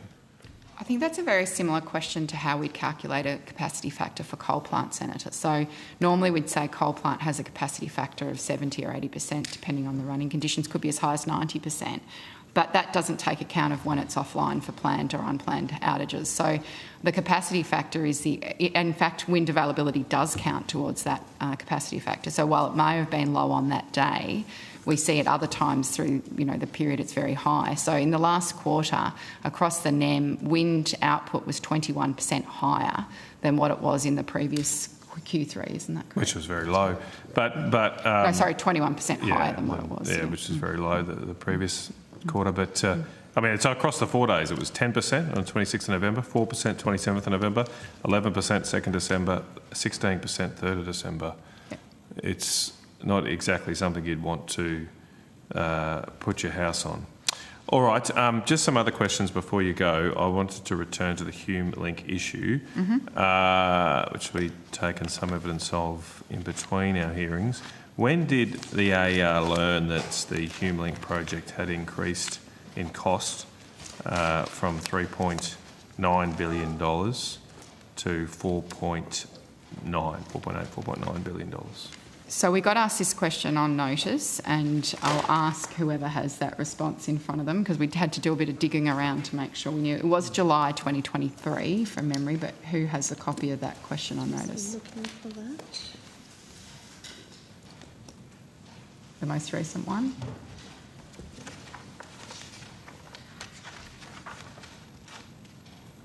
Do we have the most recent one? That looks like the older ones. I'm not sure. You know, I'd look through all the notices.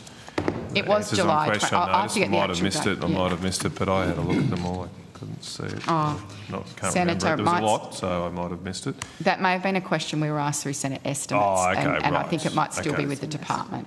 Okay, well, I can tell you it's July. I haven't reviewed those ones, but yes, well, could I get an answer on that? It's July 23. I just need the team to check what date in July. July 23. Well, if you could, if you've prepared the answer, presumably you know it, or someone knows it, someone can find it pretty quickly. Draft that I have. 17th of July. We've got 17 July in this draft here. 17th July 23. And so was that information you received from AEMO on the 17th of July?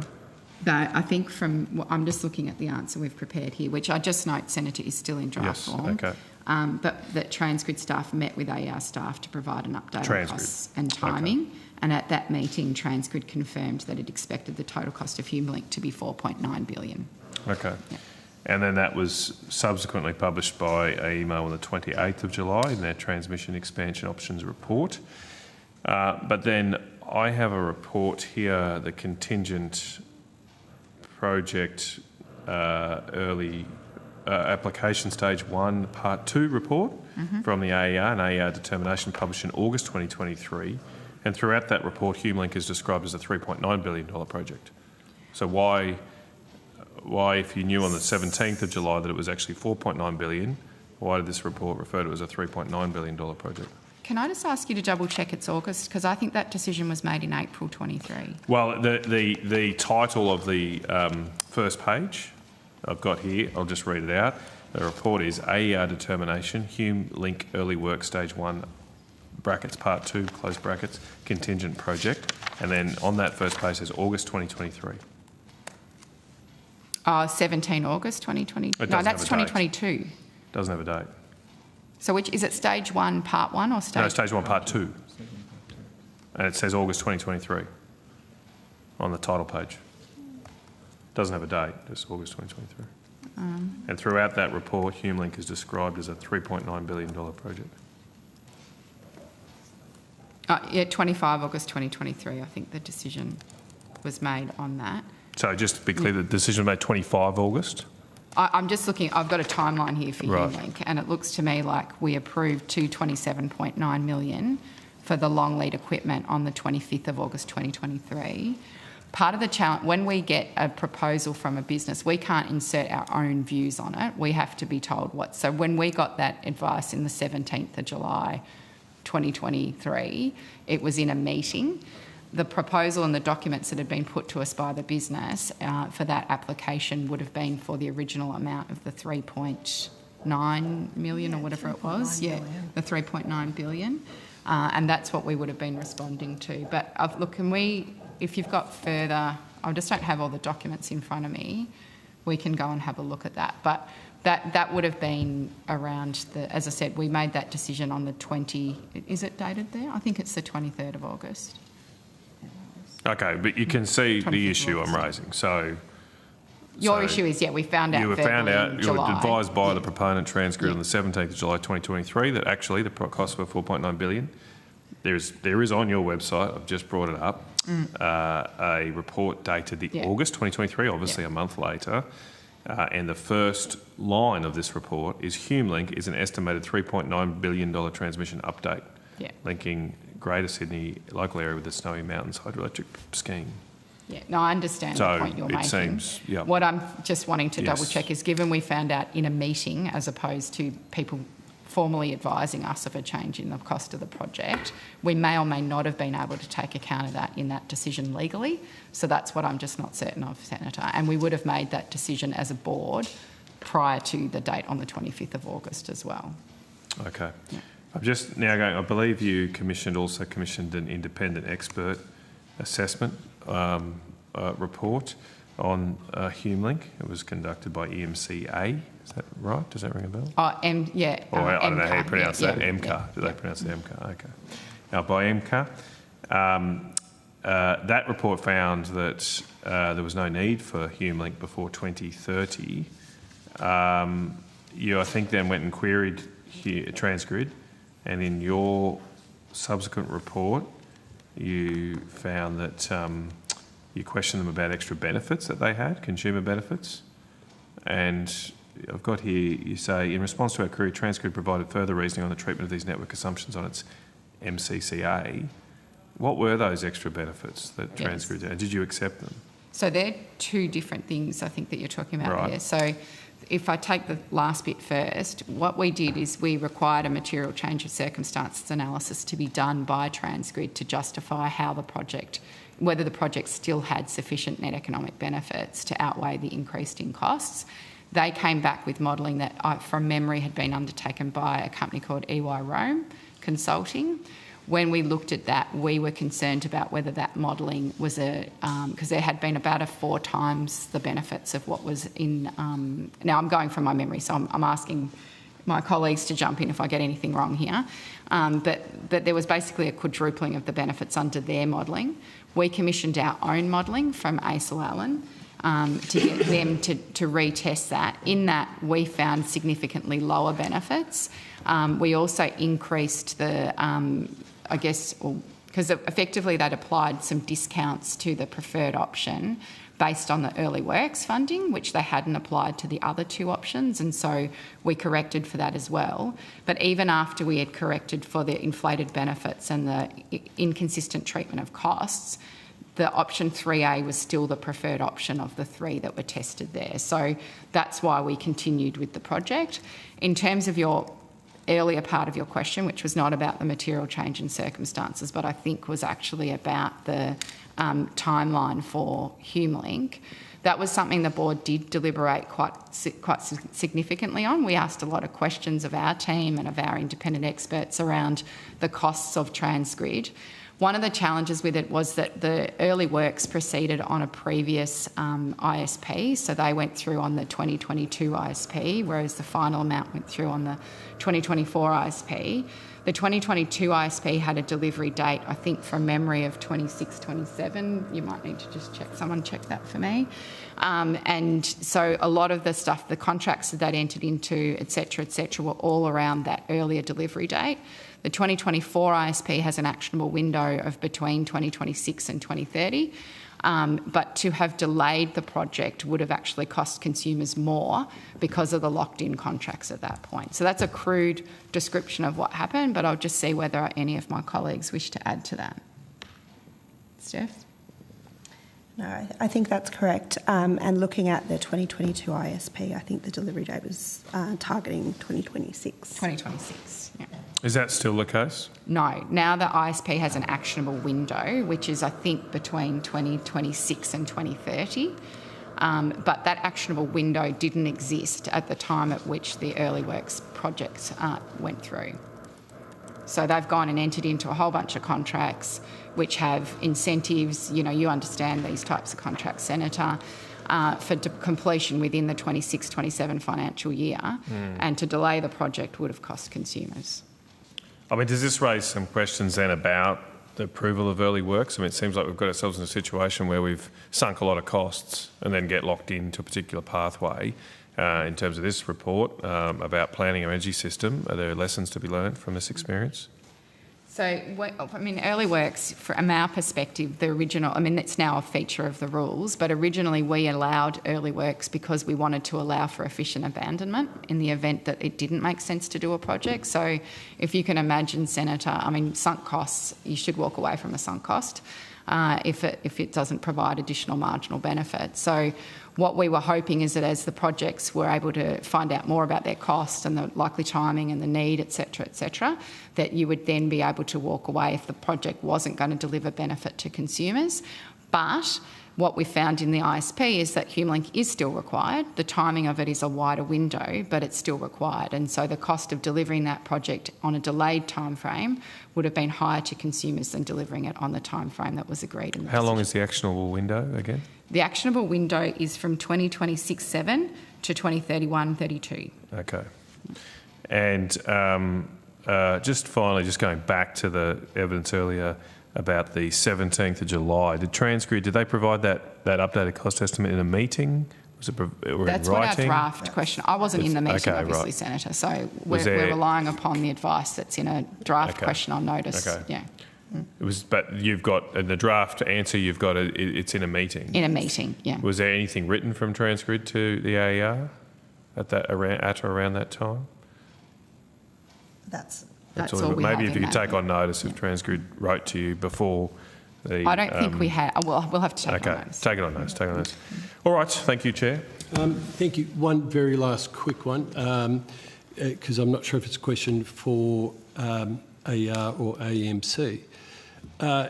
In research and evidence we've seen, it's come to note that there are some projects, transmission projects being built in Queensland that are being done on a market basis as opposed to applying for to be put towards their RAB.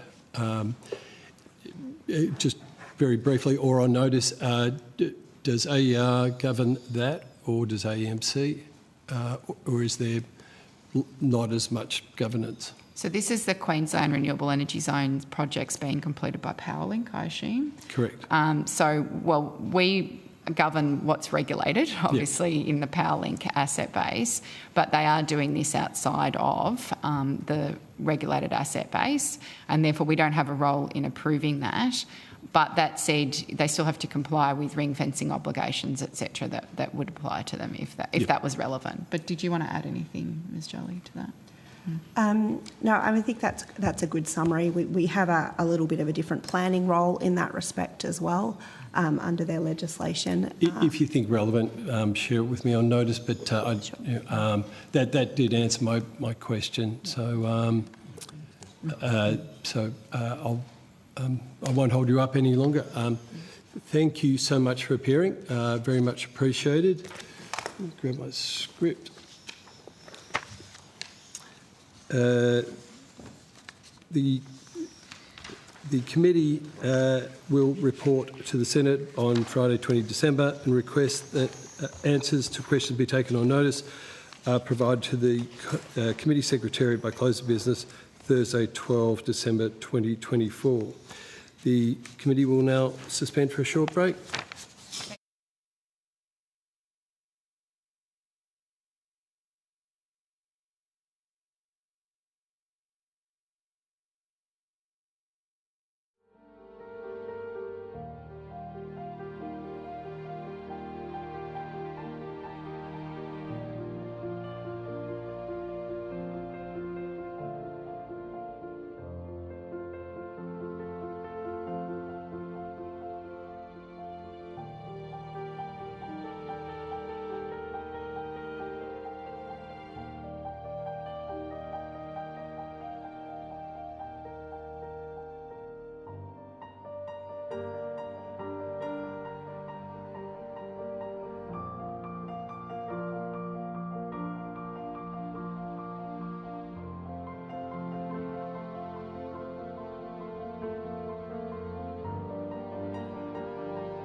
everyone. Welcome back.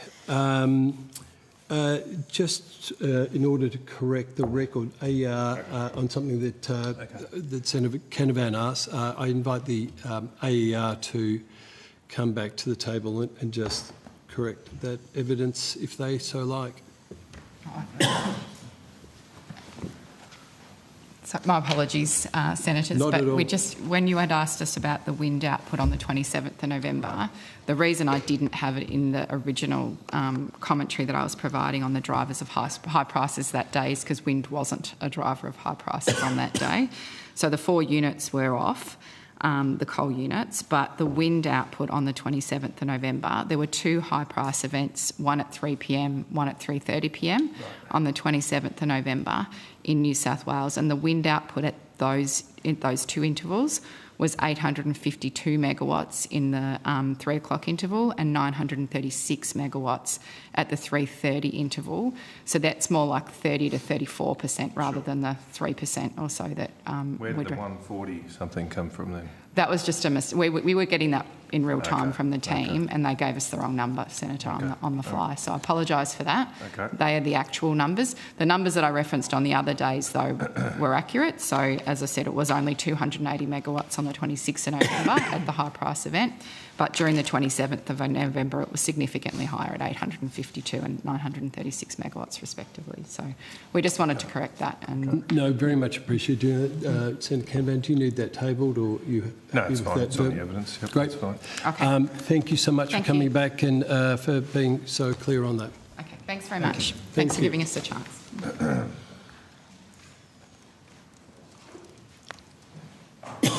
I now welcome representatives from the Australian Energy Market Commission. As always, thank you for appearing before the committee today. I understand that information on parliamentary privilege and the protection of witnesses giving evidence to Senate committees has been provided to you. For the Hansard record, please state your full names and the capacity in which you appear today. Anna Collier, I'm the Chair of the Australian Energy Market Commission. Ben Barr, Chief Executive, Australian Energy Market Commission. Thank you. If you have one, can I invite you to make a brief opening statement, should you wish to do so? Thank you very much, Chair. I'll just make a brief statement. Thanks very much for the opportunity to come back to this inquiry to respond to developments since our appearance at the first public hearing. We've been following the inquiry very closely, listening into the hearings and reading through some 80 submissions that the committee has received. One thing that we've heard repeatedly throughout the inquiry is the notion that the transition is moving too slowly and that the AEMC is moving too slowly.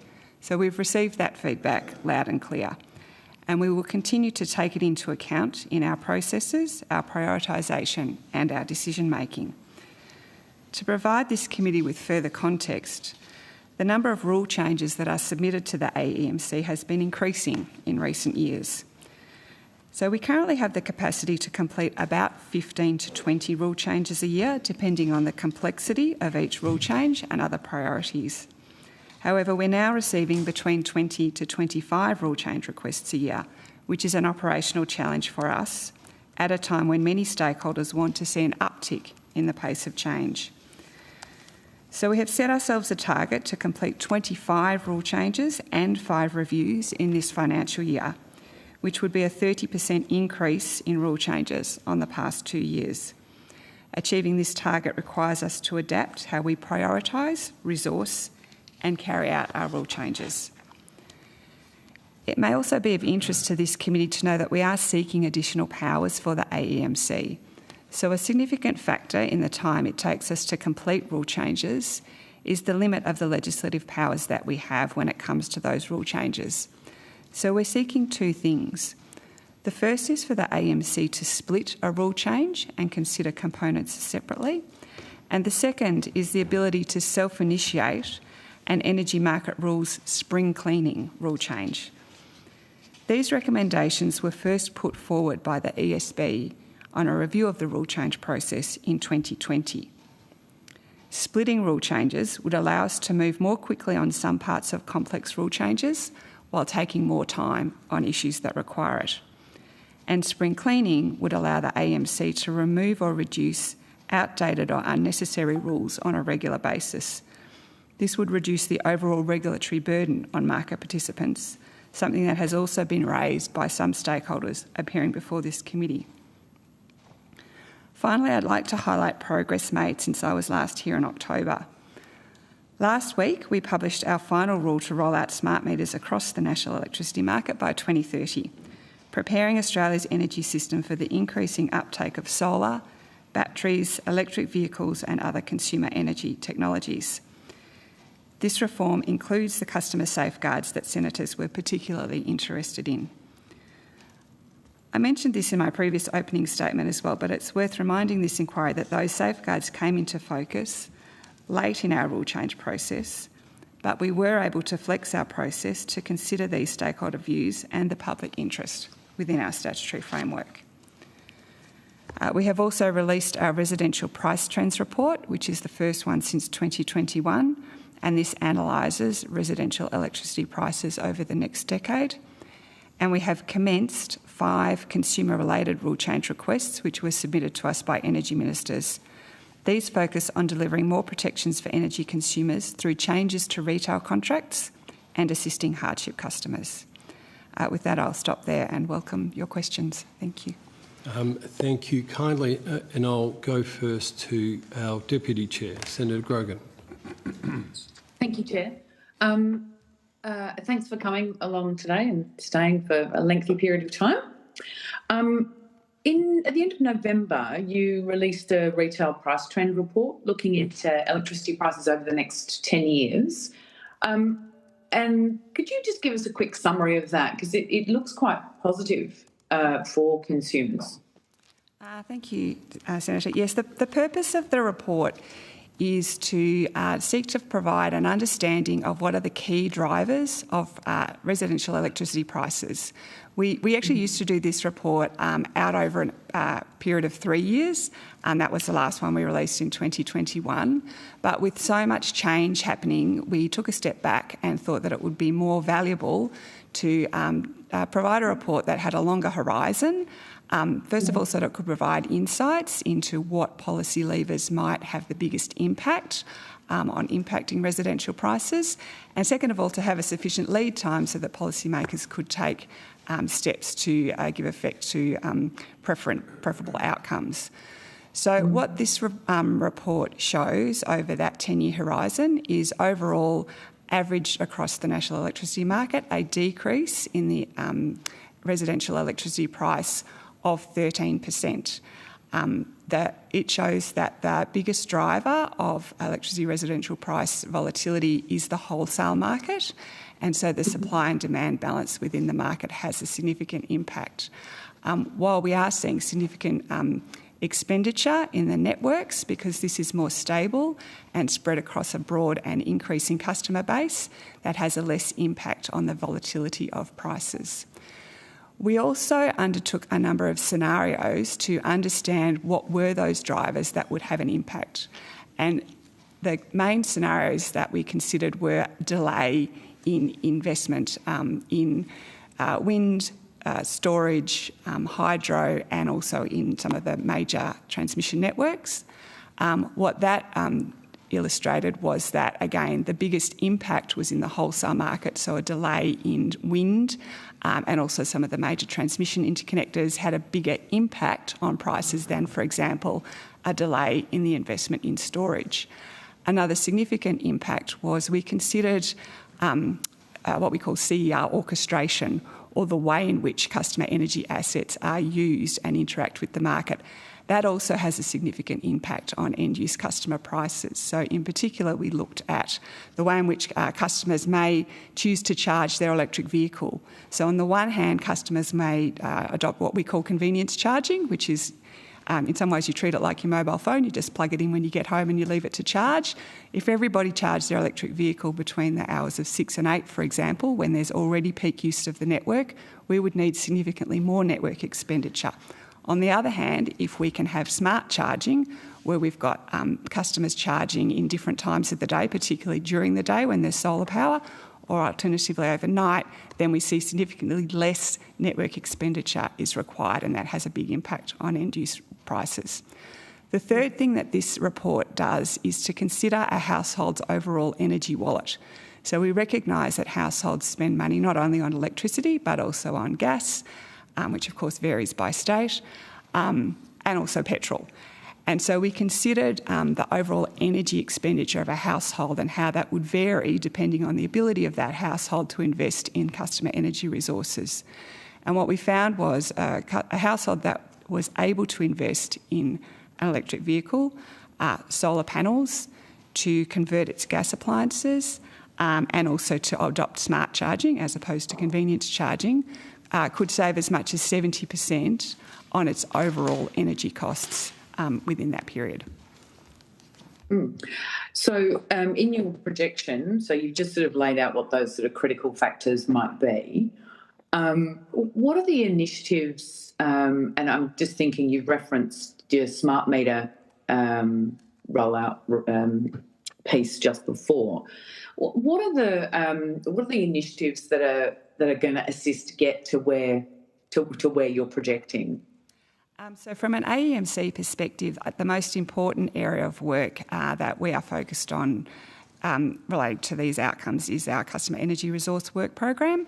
So yes, the smart meter rollout we consider to be essential because of the data that will provide both to networks who can then use that data to more efficiently plan and operate their network, but also potentially to customers who, having more information, will then be able to make choices that are to their advantage so they can lower their energy costs. Other aspects of that program have included reforms to better integrate customer energy resources into the retail market. So to allow, for example, a customer to have a different plan for their electric vehicle than for their regular usage. So, for example, you might be able to get a plan that says your charging your car is very, very cheap if you can do it during the day or in the middle of the night, but more expensive if you do it during the peak, to encourage more people to charge when it's beneficial for them to charge. And because you can choose when you fill your car with electricity in the same way you choose when you fill it with petrol, you might be quite happy with that, but prefer a flat tariff for your other energy usage, which is less discretionary. We've also about to release a final determination in relation to better integrating these energy assets into the wholesale market to ensure that the market operator has greater visibility of where customers are taking steps to reduce energy usage or to provide energy into the grid. And so it can therefore take that into account in its planning, and that will also save money for all customers. And finally, we're looking at a holistic review of the way electricity prices are structured for residential customers, which includes looking at the way distribution network charges are set, how they feed into retail prices, and how that turns up for customers in relation to both products and services. And in that respect in particular, we're very interested in understanding different customer cohorts, so customers who are able to access the assets I talked about earlier, but recognising very clearly there are customers who are not in that category, and seeking to ensure that electricity prices work for all of those customers and that we don't end up with a greater energy divide as a result of the transition. That makes sense. So in terms of risks to the lower prices that you're projecting, what would be the impact if renewable development and storage development were to pause or cease? So we specifically modelled scenarios where we assumed, so I should just take a step back and say that the report does use the integrated system plan as one of its key inputs. And so our base case is to start with the integrated system plan step change scenario and assume that assets as a starting point are constructed in accordance with where the assumptions are made within that plan. So we adopt a consistent set of assumptions. But then what we did was to assume, first of all, that all wind assets investment was delayed by 12 months as a kind of a way of getting a sense of what an impact of delay would be. So not that we expect that to occur. You know, some may be delayed, some will be on time, some may be delayed more than that. But on average, we said if every single one was delayed by more than 12 months, and then we looked at 3 of the key transmission projects and said, what if they were delayed because they're actually quite instrumental in connecting up new renewables? And so that was the scenario that had the biggest impact on the outcome of prices. We looked at both what the average outcome would be and the maximum, and I might ask Mr Barr if he could just check what the differential was there. And then the second scenario in relation to delay, as I mentioned, was to look at what if all of the storage, including hydro within the plan, was delayed by a period of 12 months. Now, interestingly, that had an impact, but it was less of an impact than the wind and the transmission. So I answered the question earlier about what policies would be important in order to achieve the outcomes that we are projecting, and focused on what the AEMC was working on. But in relation to project delays, I think looking more broadly at where governments are focusing their efforts, I think the focus that's being placed on working with communities where infrastructure is being built, working on obtaining actual social licence through those communities, working on planning and environment approvals to balance the needs of the infrastructure with broader environmental planning needs, those will be important in continuing the investment in these assets of major infrastructure. Yeah, that the detail on the scenario impacts on page 15 of the report, and the wind and transmission connection delays, as Anna says, have the highest impact, with the annual average price change being about 6%. I'm just reading the graph, and the maximum being just over 10%. Sorry, Deputy Chair, can I just check? Mr Bell, I missed the name of that report or that piece of work that you're quoting from. That's from the price trends report that we released. Yeah, thank you. That's right. Sorry, Deputy Chair. That's all I had. Thank you very much. That was very helpful. Senator Canavan. Thank you, Chair. Look, I'll start with this report as well. I just wanted to clarify, it seems like the last version of this report was in 2021, is that right? That's right. Okay. In that report, you had trends in electricity prices falling to just over 25 cents a kilowatt hour for Australians. Why is it now 10 cents higher than that at 35 cents a kilowatt hour, the starting point in your current report? So in that report, we looked out over the 3-year period based on the information that we had available to us at that time. One of the key factors that shifted between when we published that report and the outworkings in 2022 was the Russian invasion of Ukraine, which had a significant impact on international coal and gas prices, which fed through into the Australian electricity market. So what we have done for this report is consider the information that is available to us now, where we have a shift in the assets that are operating in the market. We've looked at each individual asset, the way that it participates, undertaken detailed modelling to see how that will throw through the wholesale and contract markets to residential prices, as well as the network charges and the additional retail costs. But you've got 2025, you've got the cost at about 35 cents a kilowatt hour. Coal and gas prices aren't particularly elevated now. Why is it at 35 cents a kilowatt hour? That the Ukraine explanation doesn't seem to make a lot of sense. That's based on what we see as the current assets and the way in which they are participating in the market. So as I said, we modelled each year for the next 10 years, looking at the assets that, according to the ISP, will be participating in that year, and assuming how they would bid into the national electricity market. But I'm just trying to understand here. I'm just trying to understand. Right now, coal and gas prices are a little bit above their averages, but they're not excessively high. And you've got your projections just a few years old are 10 cent a kilowatt hour out, like they're 30% out. I'm just trying to find an explanation for why you got your forecasts a few years ago so wrong, when clearly Ukraine can't be the explanation because you're not seeing those elevated commodity prices right now. Well, other changes have occurred in the market since that time, Senator.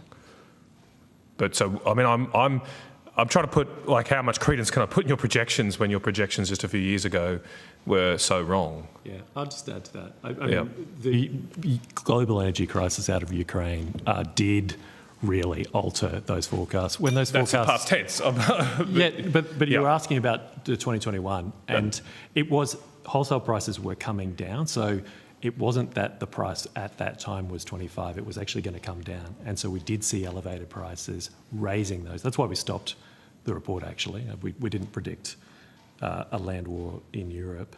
And I think the other thing is the 35 cents is not a forecast. Like, so we have changed how we've done our The 35 methodology. cents is for next year, in a month's time. Yes. So that's roughly what people are paying now, is it? It'd have to be, wouldn't it? Yes. I think your terms of reference actually says for this report you need to have a base year of a current price. I mean, look, I don't want to get distracted on that. I might come back to it if I have time. But I'm trying to understand then, I mean, the only cogent explanation I've heard is Ukraine, but as I say, that's largely washed out.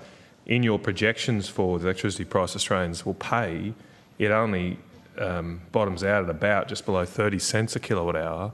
So why is that 5 cents a kilowatt hour higher than what you projected just a few years ago Australians would pay for electricity? Oh, I think we've answered. Give me some, because that obviously can't be Ukraine. In 2032, presumably you're not claiming that Ukraine is still the cause of the price then. The whole thesis of your report is that electrification is going to lower prices, but they're not that much lower. If we're paying 30 cents a kilowatt hour, that's still a good 20% higher than what you projected they'd be at just a few years ago. Why? Senator, what we have looked at what the current mix of assets is in the market. And so as a result of the modelling that we've done, this is the outcome that has been projected. We should point out that we don't regulate the prices. Obviously, the AER will set a default market offer. They do that on an annual basis.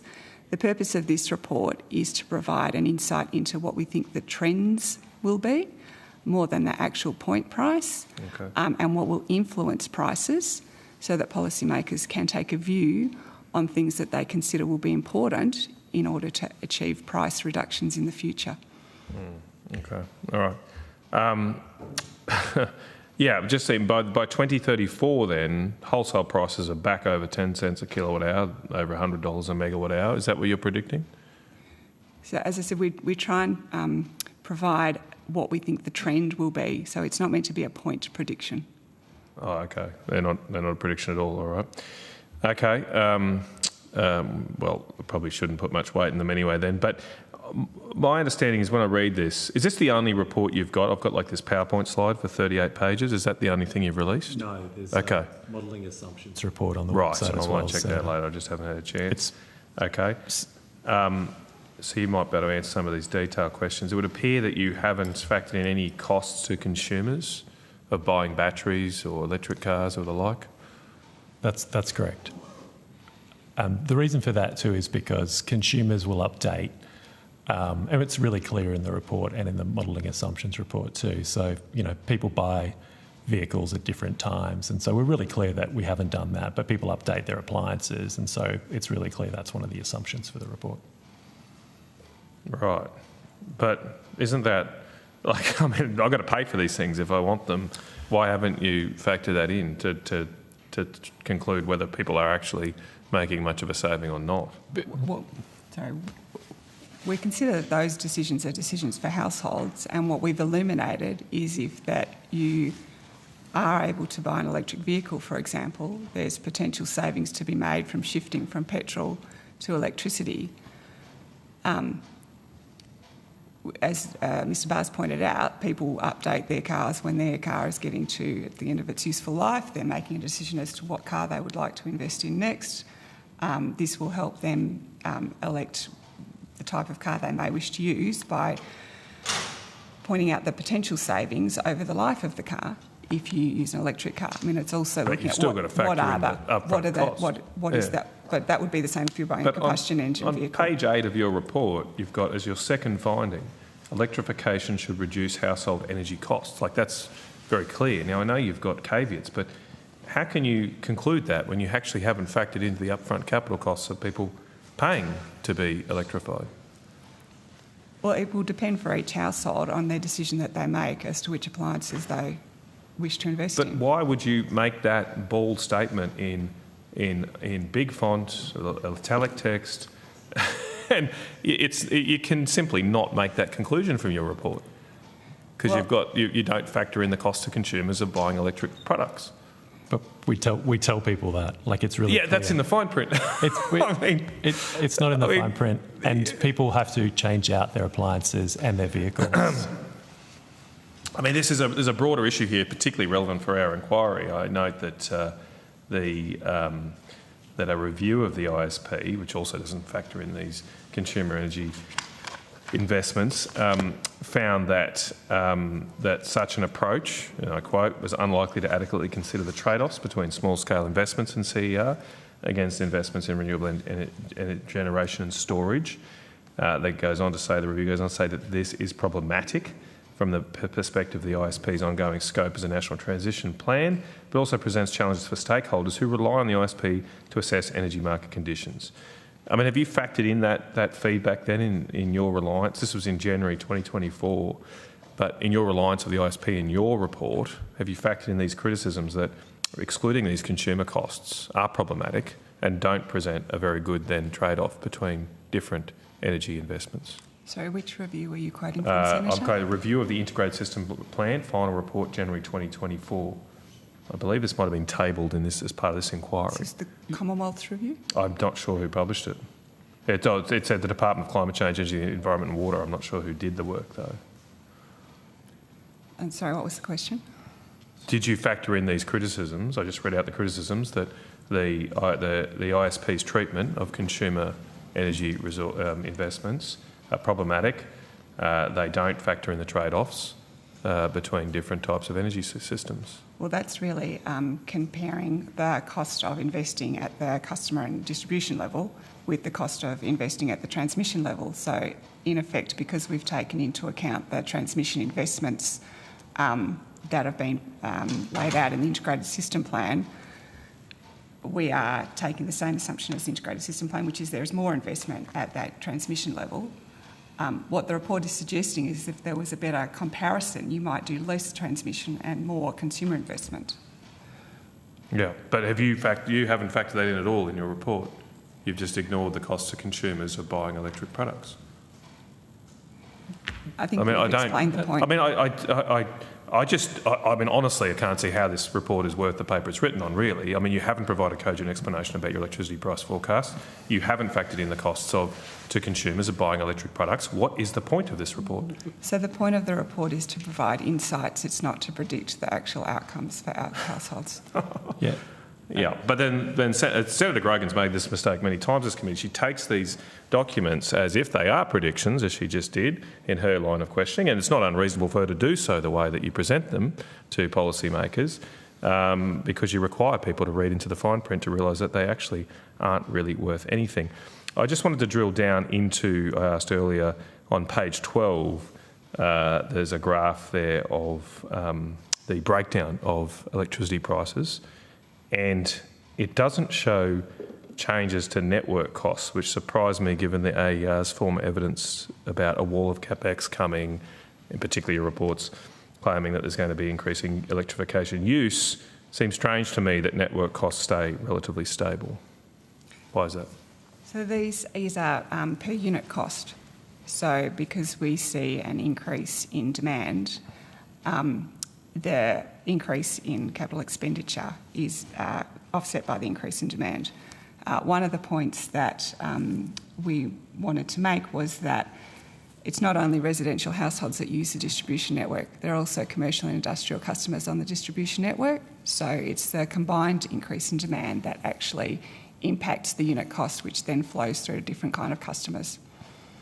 Is that the increased demand for total residential electricity consumption? So it's the total increase in demand on the distribution network. So it takes into account the fact that there are also commercial industrial customers who will pay for part of the distribution network costs through their prices. And this is only the prices met by the residential customers.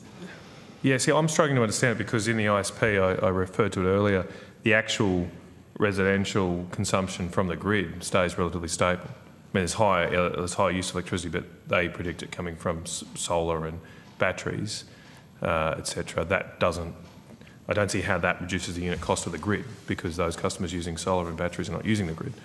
So I just don't understand if we're going to have to massively expand the grid to take EVs, to take export of solar power at different times, as the AER has indicated, how would the unit costs fall when residential use of the grid is staying about the same? because there's an increase from commercial and industrial customers as well, and the cost of the grid is met by all customers who are connected to the grid. But why would an industrial customer have to pay for the grid being upgraded on Witangara Street in the suburbs? I mean, that doesn't seem fair. Is that how it works?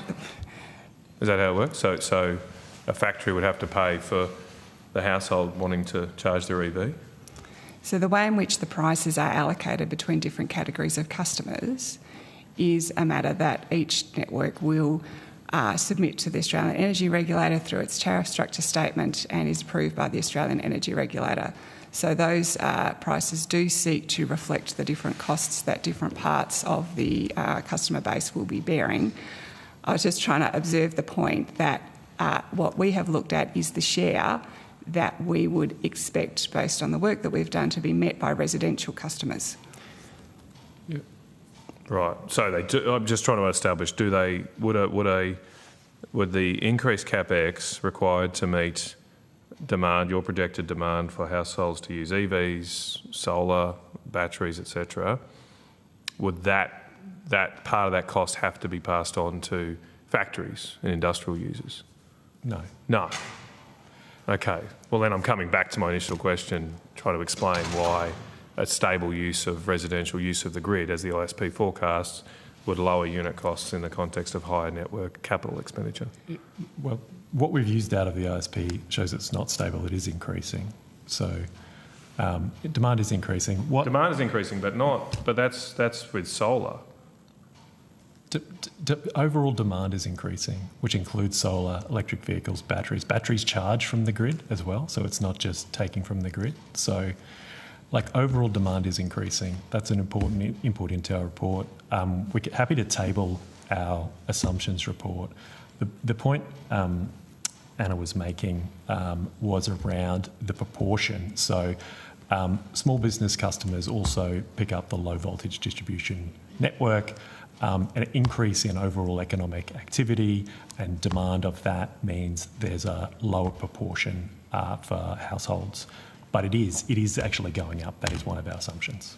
How much is in your assumptions and in this modelling report, how much is the capex base, the capital base of the distribution grid?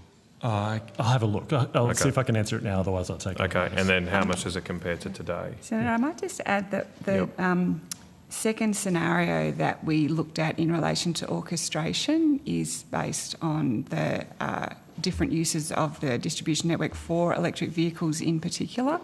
So when I was talking before about the different ways that customers may choose to charge their electric vehicle, the two approaches that we compared were if all customers use convenience charging, where they do charge during peak period, or which would add significantly to demand on the grid, or if we are able to have charging occur at other times, in particular during the day or during the overnight, in which case we need less grid built, so less capital expenditure.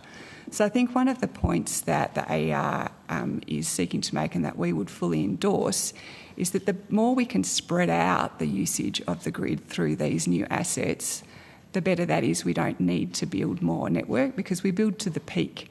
So it really is dependent on not so much how many people have an electric vehicle, but when those people choose to charge their electric vehicle. So it's why there's a benefit to offering a tariff that's really encourages people to charge their vehicles, for example, during the day when we've got excess capacity in the grid, so that we don't have to build more grid. So that is a scenario that's got also a significant potential impact if more capital expenditure is required because of that approach to EV charging.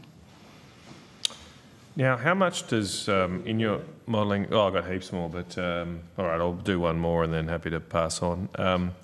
How much does in your price modelling here for this report, what are the prices that hydro bids into the system at? The prices that hydro bids in, we based on they have an opportunity cost, which is the cost of the water that they use. It is in the methodology paper. And I'm just trying to recall. We go through in the methodology the different sorts of bidding approaches from different generations, from gas generation, coal, batteries, hydro generators, renewables. Hydro's bid using opportunity cost, which depends on the water conditions. And so I'm just trying to find, and this is based on historicals. So what we've tried to do here is look back on what people have bid in the past and use that. And so that's what we do for hydro. Gas generators bid based on the historical. Yeah, I've got on page 7 here, hydro generation was also bid into the model using their opportunity cost, which is roughly between $8 to $20 per megawatt hour. Yeah. I mean, I'm told that they've been typically bidding at around $100 a megawatt hour currently. So that seems a little off. That's not the only thing that we do. So that's one part of the energy stack. Right. So we also look at the forward contract market, and we also factor in price volatility. So we have a price volatility adder that looks at when supply and demand conditions are tight, and that would pick up that higher bidding into the system. Look, thanks, Chair. This is why I don't trust modelling at all, but thank you very much. Thank you, and thank you both for appearing today. I've hopefully only got a few short questions. Just picking up on something that Senator Canavan said about electric vehicles, and you were talking about the time of the day that they're charging. You said that they were charging at the end of the day. Did I hear you right? We haven't done an analysis of when they're actually charging. We were simply trying to compare the scenarios that if we saw a significant increase in demand during the existing peak, which could occur if everybody who buys an electric vehicle engages in what we call convenience charging, so comes home from work, plugs it in, charges during the peak, that would add to the need to invest in the network in order to meet that demand. So we are really looking at reforms that can incentivise customers by providing benefits to customers to charge at other times of the day, given that in the same way that you decide when you fill your car with petrol, you actually have a choice as to when you fill your car with electricity to a greater degree than, for example, when you might want to use your lights, your fridge or your air conditioning. And am I right in, I won't put it any more than surmising that in the future EVs will be providing a lot of the battery storage that we're going to need both at household and grid level, probably a lot more so than stationary batteries? Do you share that view? That's certainly the potential for car batteries. They have a larger capacity than the typical household battery that we see today. We're very mindful, and it's one of the reasons that we use the phrase customer energy resources, is that these resources belong to customers, and customers will buy a car primarily in order to get from A to B. Now, we would be very encouraging of customers being able to use their battery either to store their own solar power and use it in their house at a later time, or take the step further to actually allow their battery to be used, for example, overnight to further support the grid. But there's a few important steps that we think are needed to support arrangements like that. One is the technical standards need to be met so that the batteries are integrating with the grid in a way that keeps the grid stable. But the second one is it's important to consider the customer protections that might apply. If, for example, you were to allow your car battery to participate in a virtual power plant where a third-party provider was coordinating provision of energy to the grid using your car battery, then you would want to be able to set the charge that you needed to have left in the battery or return to the battery at a certain time in the morning that you intend to use the car. You would want to have certain overrides so that you could ensure that you would always be able to use the car when you need it. And so one of the reform packages that the ESB recommended to the Commonwealth and other governments that's being taken forward through the CER task force is to look at the customer protections that should apply to a broader range of energy services than what the traditional service has got very extensive customer protections that apply to the sale of electricity to the home or to the premises. And so we think it's important as we move towards the potential for customers' assets to be used in this way, which can be really beneficial to the grid. And when we say to the grid, that means benefits to all customers. So to the extent that we can keep the costs of the grid and of utility scale investment down, then that benefits everybody. But we really need to make sure that the customer who owns that car is protected. And I agree with you, we should be protecting them. as much value as we can for all energy users, which is not a question for you, but I'm absolutely gobsmacked that we're even thinking about turning off rooftop solar generation. Take that as a comment, not a question. Most of the evidence that I've seen, and this is traditional, going back pre-EVs, is that most people drive their car to work, park their car. It'll be there during the middle of the day when we've got zero or low negative energy prices. Isn't that a fairly simple model to look at and start adopting? And because the incentives are already there, the businesses that are going to be paying for the charging facilities, and if any electricity, if it's at such low prices, they're providing an incentive to their staff, which are then incentivised to work for that company. Plus, we get a lot of energy available for either the home or the grid. Are any of these things being accelerated? Because they just seem like low-hanging fruit to me. So we're looking at a range of different types of charging and considering where we can look at the best way to facilitate that charging. So I would say, three broad buckets. There's at-home charging. Then, as you've described, there's end-of-trip charging or facility charging, and then you've got long-distance en route charging, where you might prefer to have fast charging.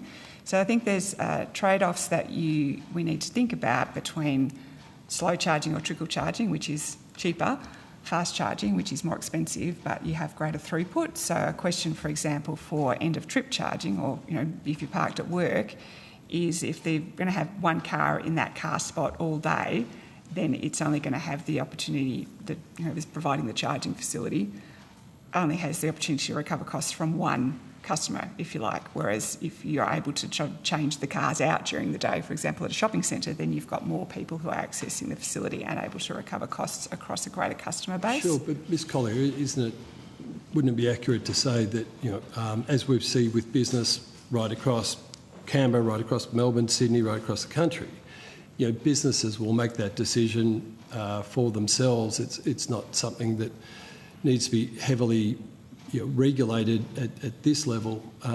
It should just be encouraged, incentivised, and use that free, negatively priced energy when we can. Well, if businesses wish to consider investing in charging equipment and facilitating their employees using that charging and using that electricity during the day, then that certainly provides a benefit in terms of the way in which the grid's being used to charge cars. And if those batteries are then able to be used overnight in the manner that we spoke about earlier, then that provides a further benefit back to the grid.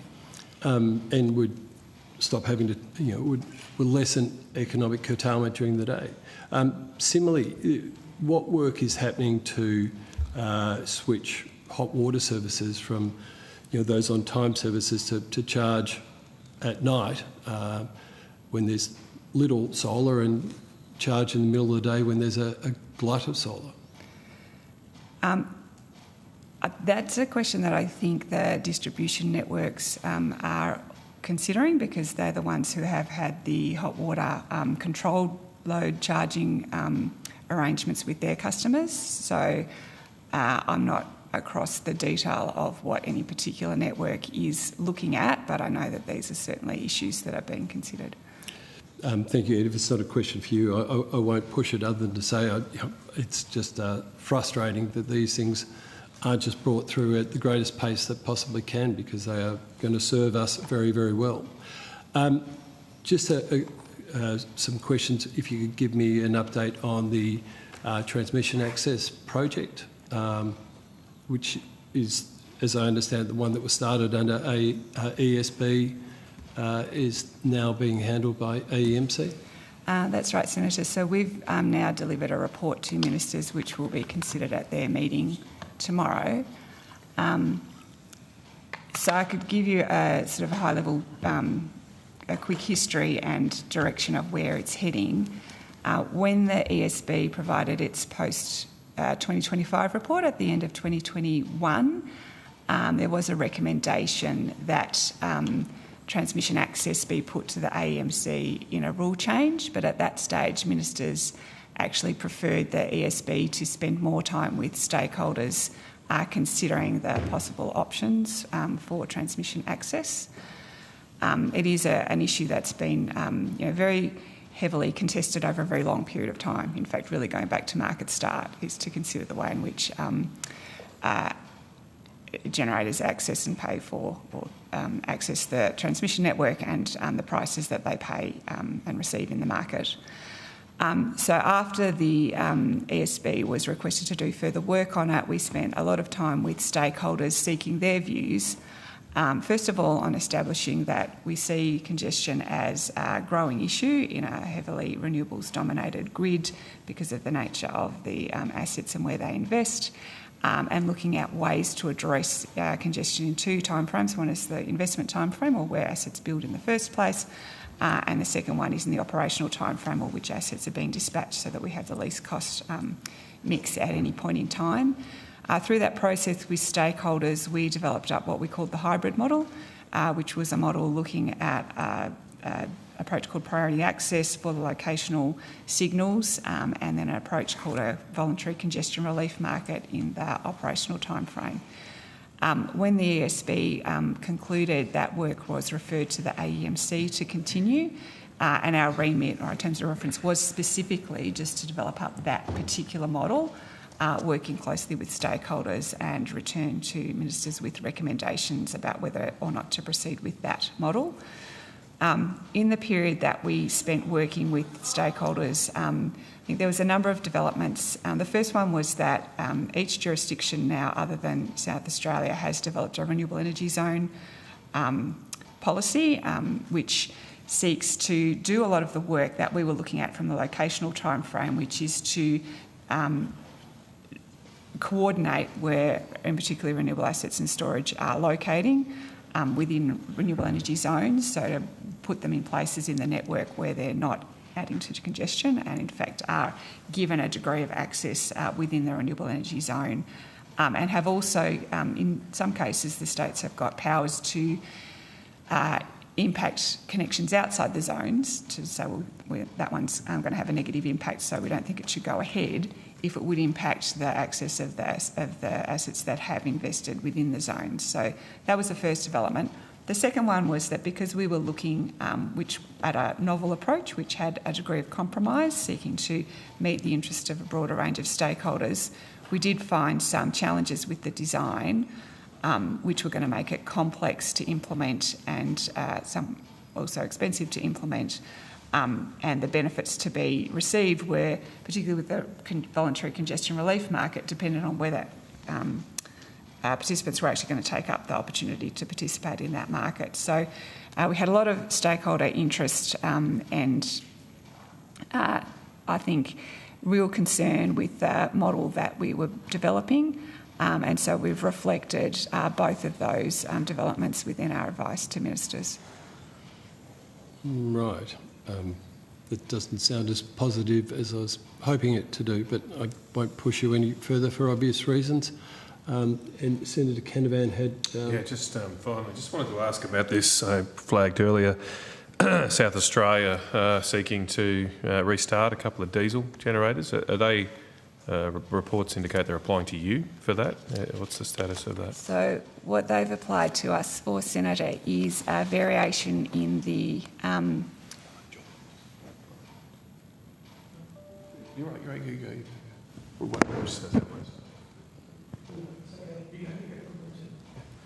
All right, sorry. That's right. Just logistics, only a couple of us here today, short-staffed. Sorry, yes. Yep. Diesel, yep. It's a variation to the National Electricity Rules which regulate the ability of AEMO to enter into RERT contracts. So currently there's a restriction within the RERT provisions that say if you've been in the market in the previous 12 months, you cannot then enter into a RERT contract. And the two diesel units that you refer to, we understand actually were brought out of mothballing in July and have been participating in the market since that time. Although what South Australia would like is an exemption from that 12-month requirement that would enable AEMO to use those units as RERT over the summer, and so we're considering that rule change request in accordance with our usual processes. Right. So they have actually been operating since July, have they? Or? Well, that's my understanding is the basis for the request to us. Okay. So how long are you going to take to assess this request? So we have the ability to use what's called an expedited process in certain circumstances, which are prescribed in the National Electricity Law. One of those circumstances are if we form the view that the rule is urgent, which is whether there's an imminent threat to the reliability or the security of the market. So we've published a consultation paper proposing that this rule change request be treated under the expedited framework, which is an 8-week timetable, on the basis that it's urgent. Under the National Electricity Law, there's a requirement for us to allow 2 weeks for objections to that proposal, and so we're currently in the objection period. If we receive an objection, then we need to form a view as to whether the objection is misconceived or lacking in substance. So it could be as quick as 2 weeks away, a decision? No, that will simply be the decision that we can continue on an expedited time frame. Oh, okay. The time frame, if we do continue, will be the end of January. End of January. Okay, but don't they want these for summer? So they've indicated to us that an important part of summer is February, so that if we're able to make the decision by the end of January, then that will still be of value to them. When did South Australia apply for this decision from you? We actioned it within a week of receiving it, I think. So. We initiated on the 28th. On the 28th of November was when we started it, and I think we got it the Thursday before that. So you got the request from South Australia Thursday before? We're absolutely prioritising it as a matter of emergency. All right. Earlier in the year, it was the Financial Review quoted Engie, the owner of these plants, as saying that one reason they'd taken them offline was because of the change in the proposed design of the capacity mechanism.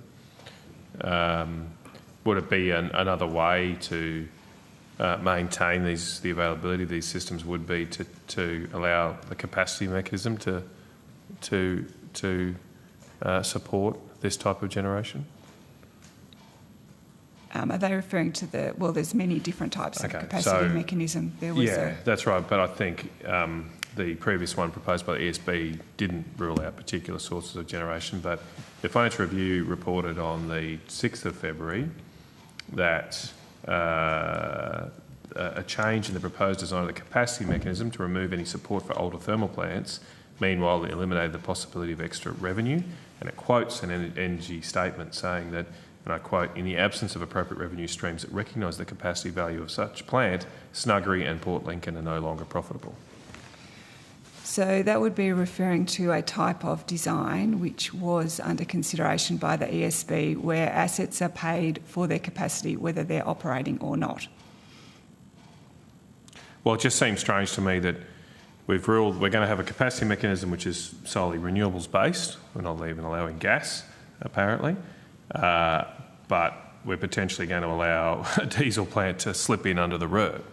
I mean, it just seems all a bit messy at the moment, how we're applying the rules here. Well, our focus is on the national energy objectives, which require us to consider the long-term best interests of customers with regard to security, reliability, affordability, safety, quality, and taking into account emissions reduction. And we get to balance those in a way that we think best serves the long-term interest of customers. So that's the basis on which we'll be assessing this particular rule change. Right. So why wouldn't we just allow them to bid to the capacity mechanism? Well, the capacity mechanism, we don't regulate that. Right. But what's your view then? Should we allow it to be in that? That would avoid the need for you guys to consider this I think that's a view on government policy, isn't it, Senator? Right. Okay. All right. Thank you, Chair. Thank you for appearing today. I should know it off by heart by now. If you have taken any questions on notice, the committee will report to the Senate on Friday, 20th December, and requests that answers to questions taken on notice are provided to the committee secretariat by close of business Thursday, 12 December 2024. Thank you for Thanks, Senators. Appreciate it.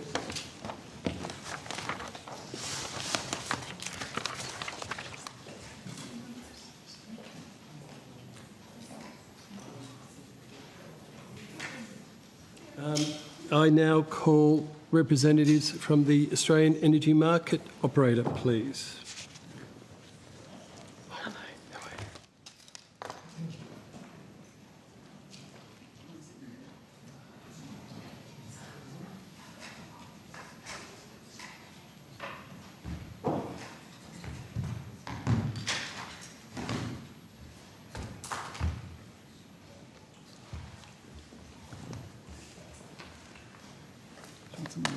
That'd be great, thank you.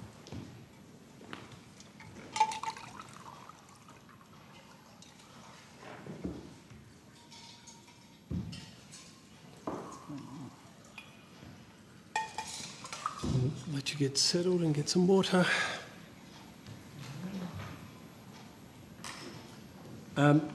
Thank you for appearing again before the committee today. I understand that information on parliamentary privilege and the protection of witnesses giving evidence to Senate committees has been provided to you. For the Hansard record, please state your full names and the capacity in which you appear today. Daniel Westerman, I'm the Chief Executive of the Australian Energy Market Operator. I'm Merryn York, I'm the Executive General Manager of System Design at the Australian Energy Market Operator. Thank you, ma'am. And I'm Rebecca Irwin. I'm the Executive General Manager of Government and Stakeholder Engagement at AEMO. Thank you, Ms Irwin. Do you have an opening statement you'd like to read into evidence? Shall I go ahead? Yes, please. Well, thank you, Chair and Senators, for the opportunity to appear today. I'm here with Merryn York and Rebecca Irwin, as just introduced. And at our previous appearance, we outlined AEMO's role and governance arrangements as discussed in the National Electricity Law and rules and the obligations guiding our work, including the national energy objectives. We also shared how we transparently engage and interact with our stakeholders. We provided insights to the committee about the Integrated System Plan, which identifies the optimal development pathway for grid-scale generation, storage and transmission, aligned with federal and state government policies. I acknowledge that the committee has heard a wide range of perspectives from stakeholders since then about our role and our work and the Integrated System Plan. And we welcome these perspectives. And we work hard to consult with our stakeholders. In the development of the 2024 Integrated System Plan, we heard from over 2,000 stakeholders, all of whom contributed to our thinking. I'd just like to clarify three aspects of our work in response to evidence provided to the committee. First, the role of government policy in shaping the ISP. The National Electricity Rules prescribe that we must consider government emissions reductions targets when preparing the ISP, and that we may consider jurisdictional policies. In practice, our approach is to include government emissions targets, for example, the legislated net zero target by 2050, in the modelling of the ISP. In this way, the ISP provides the generation, storage and transmission, the investments that are needed to for the power system to meet these emissions targets at the lowest cost to energy consumers.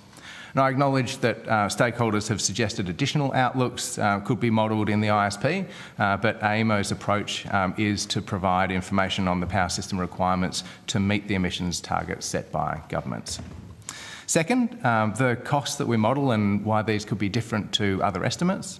So the ISP costs include grid-scale generation, storage and transmission, and these costs are used to map out the optimal development path. They are not used to forecast prices or to evaluate the overall costs of the transition. We've been transparent about what the ISP is and what it isn't when it comes to cost, and we consult on and publish the inputs and assumptions that underpin our cost estimates. Third, how projects are evaluated and re-evaluated over time in the ISP. So as part of the ISP, we assess the costs and the benefits of proposed future projects, and they're relative to other options to meet the system needs.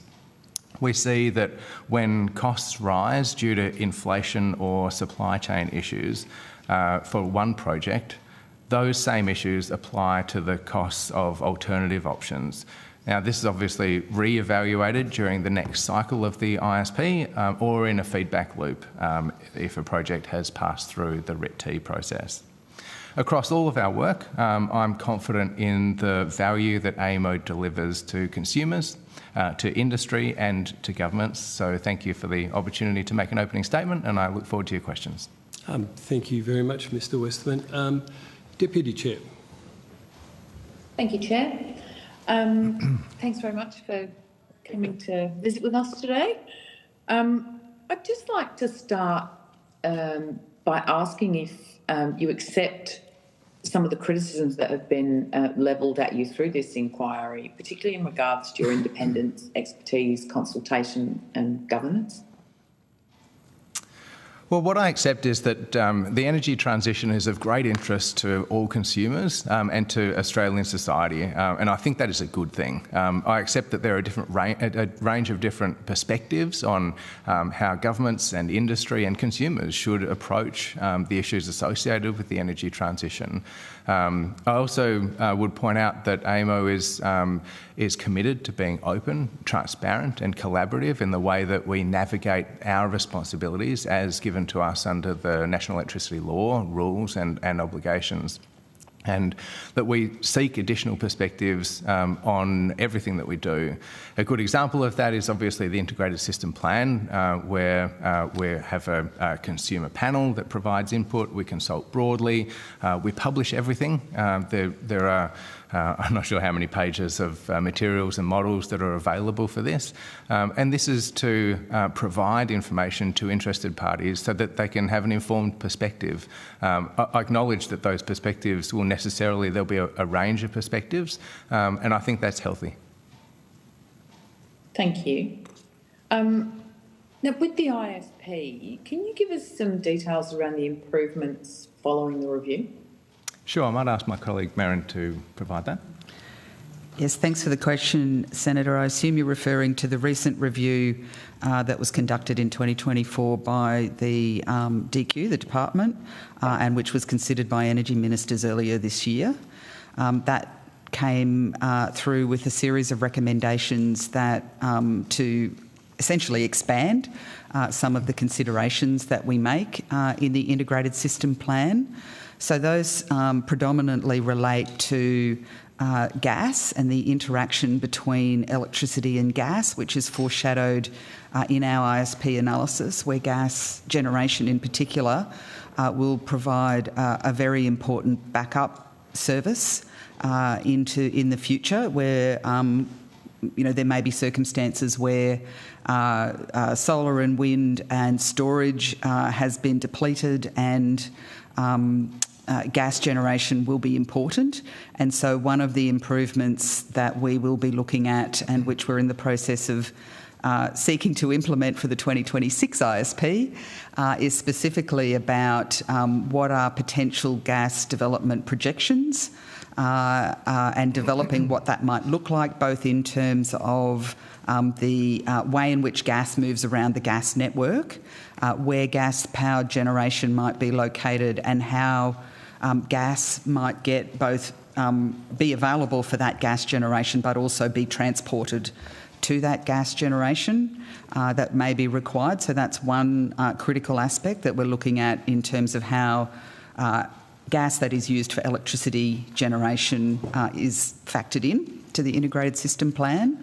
Another major element for the improvements to the integrated system plan relates to consumer energy resources, and so this really relates to things like distributed PV, so rooftop solar PV, electric vehicles and other forms of energy support services that are located within both consumers' premises as well as within the distribution networks. And so that is wrapped up into a piece of work we're doing around demand forecasting, So how consumer energy resources are factored into the demand and energy forecasts that we use as inputs into the range of scenarios that we look at in the ISP. And so we are working very closely with some of the distribution networks to better understand the capacity of the distribution networks, the forecast of consumer energy resources, specifically around distributed PV and electric vehicle uptake, as well as the coordination, or what's been referred to as orchestration or coordination between those devices to help to, maximise the usage of that energy source, but also how that then coordinates into the distribution network and how that then flows through into more of the transmission scale network and the way in which that interacts with utility scale generation. So that's another key area where we're looking at how do we factor in the capacity of the distribution network, how that could be utilised to the maximum, and what other additions to the distribution network might be required to better utilise that service, as well as what the cost of that is. And so that's a piece of work that we're starting to explore, particularly in conjunction with those distribution networks, of which there are quite a few. So that's a big piece of work to consult with them on that. We are also, there's another range of things that are in the recommendations related to how clearly we can communicate the integrated system plan. It is a quite comprehensive and complex body of work, and so looking at ways in which we can improve how it's understood, how it's effectively is communicated to everyone that's now interested in things like the integrated system plan and the transition to renewables, how we could better be aware of and take into account things like community sentiment around the transmission and the whole transition of energy, including not just transmission elements but also other forms of generation that might locate adjacent to transmission or in conjunction with transmission, and how all of that can work together to make sure that we are communicating the integrated system plan in an effective way. And as part of that, obviously we've already started the 2026 ISP, so we've got a series of consultations occurring at the moment around our integrated system plan methodology. So that sets out how we would actually do that modelling, and therefore when we get that new information around gas, consumer energy resources and demand and energy forecasting related to that, how we will then use that in our modelling, and that consultation is currently underway. The submission's closed 22nd of November, and we're now in the process of taking on board those submissions and considering what that means in terms of the changes that were proposed to that methodology. Okay, thank you. And any other reforms that are underway at AEMO? That's a broad question. That's a very broad question. It is a very broad question. I mean, a huge part of... in terms of your operation and functioning, planning. Yeah, look, thank you for the question. AEMO is right at the centre of the energy transition and at the centre of implementing a huge number of reforms right across our operations.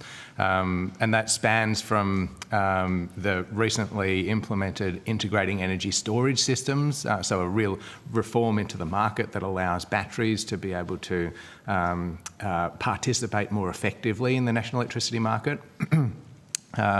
Through to a range of other reforms, launched a new market in the Western Australia as well recently. So, look, as part of the current energy transition, you would have heard Anna Collier say before that a large number of reforms are working their way through the system. They end up at AEMO, and we then are in charge of implementing them because we obviously run the systems and the markets on which the national electricity market operates.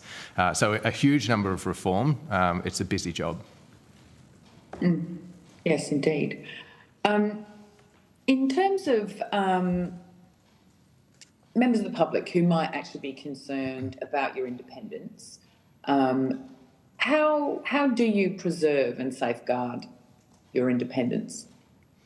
Well, AEMO is an independent, not-for-profit organisation, limited by guarantee. There are three aspects of our accountability. So it's an independent company. The first is our accountability through corporate governance laws.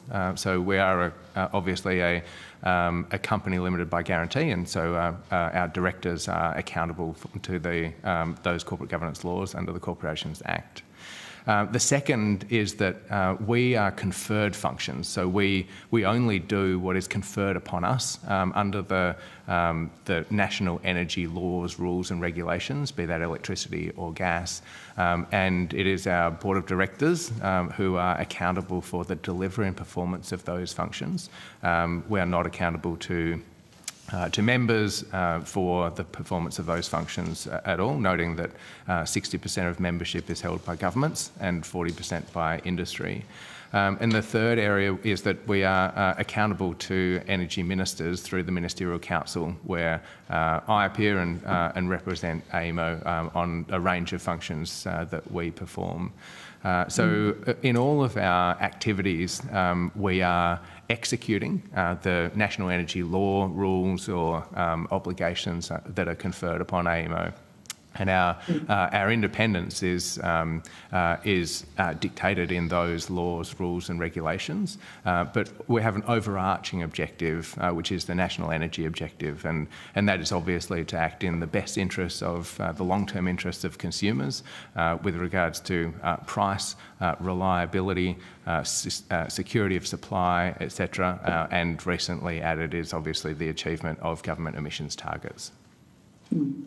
And so you are accountable to the ministers from each state and the federal minister, is that correct? Even though there's been some commentary about you not being accountable directly to Parliament?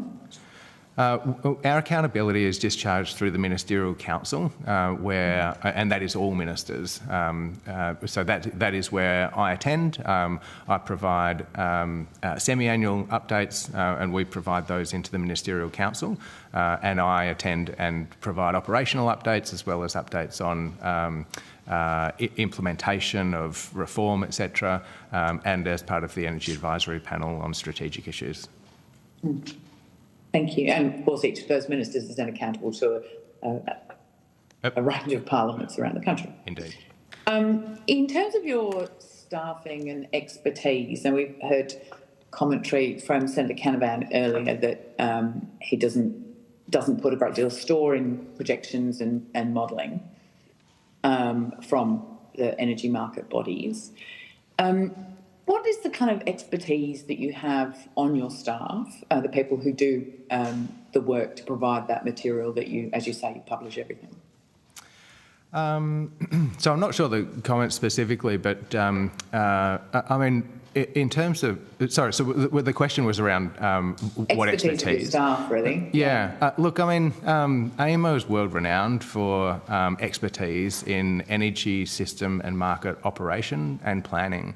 I've lived in the UK from 2014 to 21, worked across the UK, the US and Europe. And it is well known that AEMO leads the world in some of our engineering and planning functions. The way that we operate the grid here, it's a challenging grid and system to operate, unique in the world in many different ways. And to be honest, the reason I came back to Australia was to lead this organisation who are incredibly capable. We have some of the smartest engineers and economists in the world. I'm not saying that that's smarter than anyone else, right? But it takes a village, I would say, this energy transition. So one of the things that I'm actually most proud about is the way that we operate with industry and with governments in a very open, collaborative and transparent way. I think certainly over the last couple of years, we've seen a real uptick in the way that we work with industry. And we talk a lot about the integrated system plan, but recently we've been doing a whole lot of work on how we operate a grid with higher and higher penetration of renewable energy. And that work, while coordinated through AEMO, really relies on the expertise right across industry. So I think while I'm proud of the capabilities that AEMO has, I also think we have a terrific industry here who really know what they're doing, and it's the collaboration and alignment that enables us to be successful. Right. Thank you very much. I really appreciate it. Thank you, Chair. Thank you, Deputy Chair. Senator Canavan. Thank you very much, Chair. Can I just go to what I was asking earlier about the RERT last week? How much was used and what was used? So the direct answer to the question, we published a notification yesterday, as is our obligation, that we use 65 megawatts of RERT for a total cost of $3,557,000. Now, 350, sorry? $3,557,700. Just say that again, sorry, I just $3 million. $3,557,000. Yep.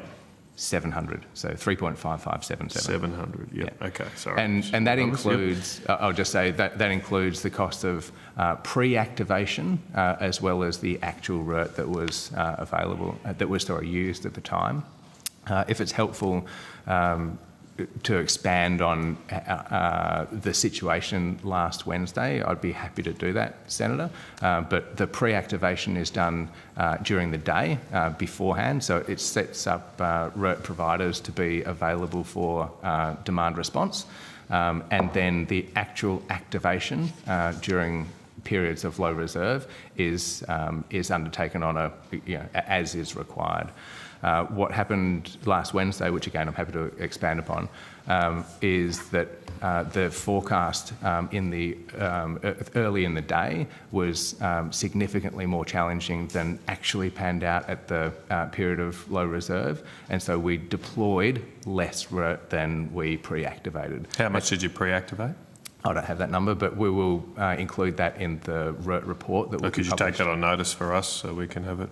Well, we'll publish that in the RERT report. Yes, but we might not get that before we need to report. Could we get that figure, I think, by the 15th or something we're giving people to? 12th for us. Could you take that on notice? Yes, sure. Yeah, okay, thank you. 12th, I think. So what was the 65 megawatts? I don't have that detail.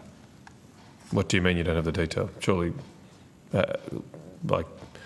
surely your body knows who you're contracted with? I know who we're contracted with. And okay, so that's what I'm asking. Who were the RERT providers? Is that the word? What I don't know is who was activated at the time. Okay. And so, for example, if I give you an example, and I'm not being obtuse, I just don't have it. I think it was broadly virtual power plants and demand response in that side. Right. But, for example, what it wasn't was the aluminium smelter, which was pre-activated. Okay. But was not called upon. So the aluminium Tomago was pre-activated? Tomago was pre-activated, yes, and ready and available, but not used during the time. And what we observed was that Tomago withdrew themselves out of the market. Right. Which is why they weren't. Oh, so Tomago actually withdrew itself out? Yeah. I did see a big dip there. That was just presumably because of the spot price at the time? I couldn't speak to why. But okay. That's all right. Did any of the money go to Tomago then? The $3 million? Did the pre-activated guys I have to take that one on notice. I imagine there's a pre-activation charge. So there is, okay. But typically there would be when you pre-activate someone, they get some typically, funding. Yes, that's right. Yeah, to be prepared. Pre-activation charge, yeah. Okay, all right. We'll take that on notice as well. And so you said you think most of it's virtual power plants. What does that mean for laymen? So what, I mean, if you just give me 1 second to explain what RERT is. Obviously it is, in New South Wales, we have around about 900 megawatts of what we call reliability emergency response trader. I know you know this, which we utilise in periods of very high demand and low reserve. We obviously don't want to intervene in the market, but when there is what we call a forecast lack of reserve too, so that means we are only the single largest contingency away from load shedding. We use RERT to increase the reserves available. Typically, that is not additional generation, rather typically it is demand response, so it is large industrial consumers like the smelter, for example, but there are plenty of others who are able to reduce their demand for a short period of time. Now, a virtual power plant, and I will take on notice what that is, so I'm not saying it was all virtual power plants, but it's an aggregation of smaller units, a smaller demand into that then sort of aggregate up to what's called a virtual power plant to reduce. It's still the taking out of demand from the system effectively, of load, is it, the VPP? Well, when you say taking, they're paid for it. So these are commercial contracts. Yeah. But it's just not one big plant, the VPP. No, that's right. So there's a whole list together of providers. Okay, all right. So we heard earlier there's a proposal to add diesel to the RERT from South Australia. Are you providing any advice on this proposal? Or?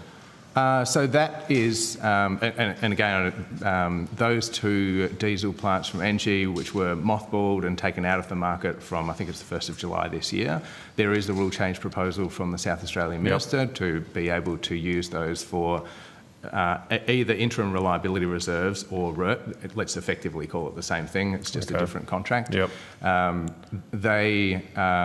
know that rule change is being considered by the AEMC, as Anna Collier mentioned earlier.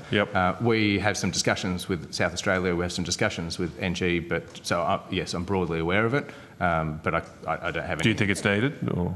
Well, in the electricity statement of opportunities that AEMO published in August this year, what we projected were that if investments weren't delivered in time, that there would be shortfalls to the reliability standard in South Australia, in Victoria and in New South Wales. The shortfall in South Australia, if I'm right, was around 200 megawatts. I think that's right. For this summer, the way that the rules are set up is that we then make an invitation to tender for people to provide that emergency response reserve, basically, which we send out to the market. And ultimately, it is the government's decision. It's each government's decision, South Australia in this case, Victoria for Victoria and New South Wales for theirs, as to whether they actually procure that to then meet the reliability standard as projected in the ESU. So that is a decision for South Australia. Okay, well, all right, I'll leave it there. I mean, given those shortfalls you predict in the latest ESU, do Australians have to get used to not being able to use their dishwashers and air conditioners at hot times of summer? Well, what we've been very clear about in all of our documentation and messaging, be it the ESU, the Electricity Statement of Opportunities I just mentioned, or the Integrated System Plan, is that Australia's energy transition is happening at pace. 10 coal-fired power stations have retired since 2012, and that energy needs to be replaced by the cheapest, the lowest cost form of new build energy. We consistently call for investment in all types of generation. That includes renewable energy. It also have been very vocal about the need for gas-powered generation and gas supply throughout the transition. And our message to investors and to governments is that that investment is needed to be delivered so that Australian consumers continue to have access to reliable electricity when they need it. Okay. Just a technical question on the ISP. What is the shadow carbon price that comes out of the output of the first phase of the single stage long-term modelling in the ISP? Thank you for the question. So when we model the ISP, we actually look at carbon and emissions reduction as an input into the ISP. So we, as you know, it's a scenario-based plan. We have our kind of slower scenario, our middle scenario, and a more ambitious scenario, and they are implemented through differences in terms of the pace at which carbon emissions are removed from the electricity system, and so we don't use a shadow carbon price as such. We actually use a carbon budget process where we're setting different levels of carbon emissions that are allowable over the analysis window between now and the end of the modelling period in 2050. And so those different carbon budgets are actually determining the pace at which decarbonisation of the electricity sector is occurring. But the carbon price would be an endogenous output then? Well, depending on what the so that's what I'm asking. The cost of that is... What's the endogenous outcome of the carbon price given the carbon budgets you set? Well, it's not something that we actually use in our modelling. We actually use the level of carbon I'm just asking emissions. for the figure. I'm asking for the figure.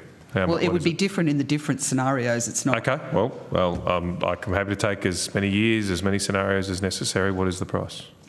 I don't have that figure to hand because it's not something that we use in our modelling. It's something that would be a back calculation. Maybe we're here for a lot longer, so input. maybe someone could go and track that figure down. To make it easy, if you want a simple figure, just what is it in 2050 for the step change scenario? What's the... So that we've established there is an endogenous carbon price. Well, there would be an effective price, but the way in which we model it, it's not used in our modelling. So could I just get the figure for, by the end of today, we've got you till 1:30. It's an hour and a half. Surely there's a lunch break. Surely someone can track down the figure for 2050 in the step change scenario, please. Okay. Now, Chair, I've got plenty more questions, but I'm mindful we're due for a break at 12. What do you want to do timing-wise? I've got some questions, but I'd suggest let's have a break. I'm just mindful I don't necessarily want to move on to another topic if I'm going to be pulled up.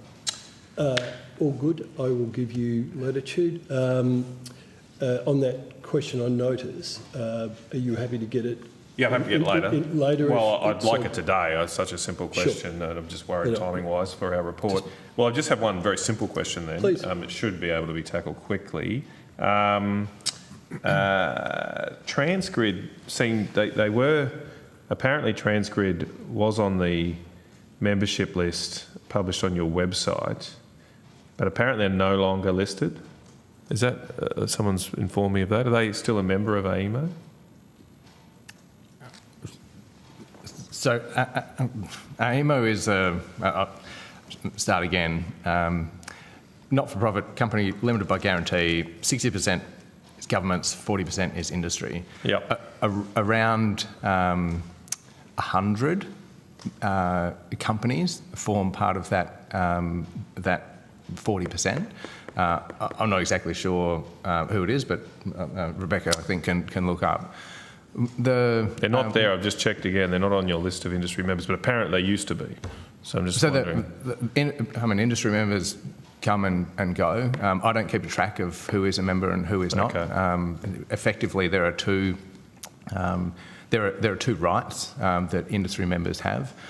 One is a change to the Constitution, and so if there is a proposed change to the Constitution that requires a 75% supermajority, so that's obviously more than the 60% government's stake. And secondly, if there is, they also get visibility on our the proposed directors that get then decided by the Ministerial Council. Right. So, I mean, they're the two areas where members have input. We do see members at our AGM who obviously turn up to vote, but membership of AEMO is not something that we spend much time on, if I'm honest. Okay. So I couldn't tell you whether Transgrid are or are not, or whether they have come on or off. Okay. Why is Westpac a member? Well, any body who has interest in and participates in the energy markets is eligible to become a member. I couldn't speak exactly to Westpac. What does participate mean? I buy electricity. Can I be a member? Well, that's a market participant. Okay. Right? What does that mean? What do they have to do? They would be either buying or selling wholesale energy on the wholesale energy markets. Right. Yeah. Okay.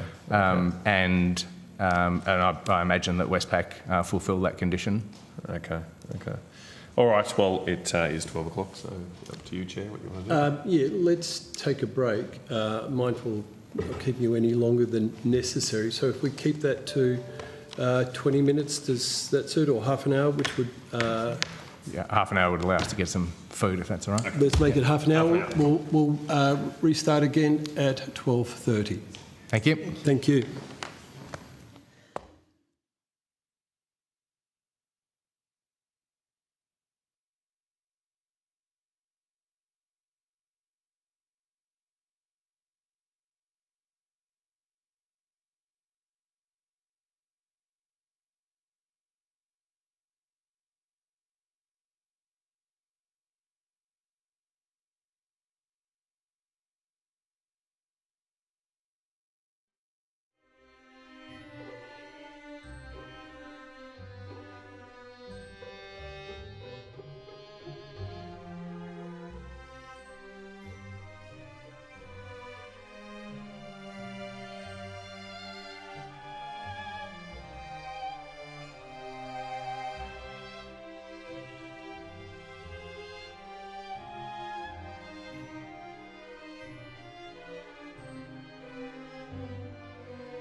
We're starting again after lunch, and I'd like to welcome back the Australian Energy Market Operator.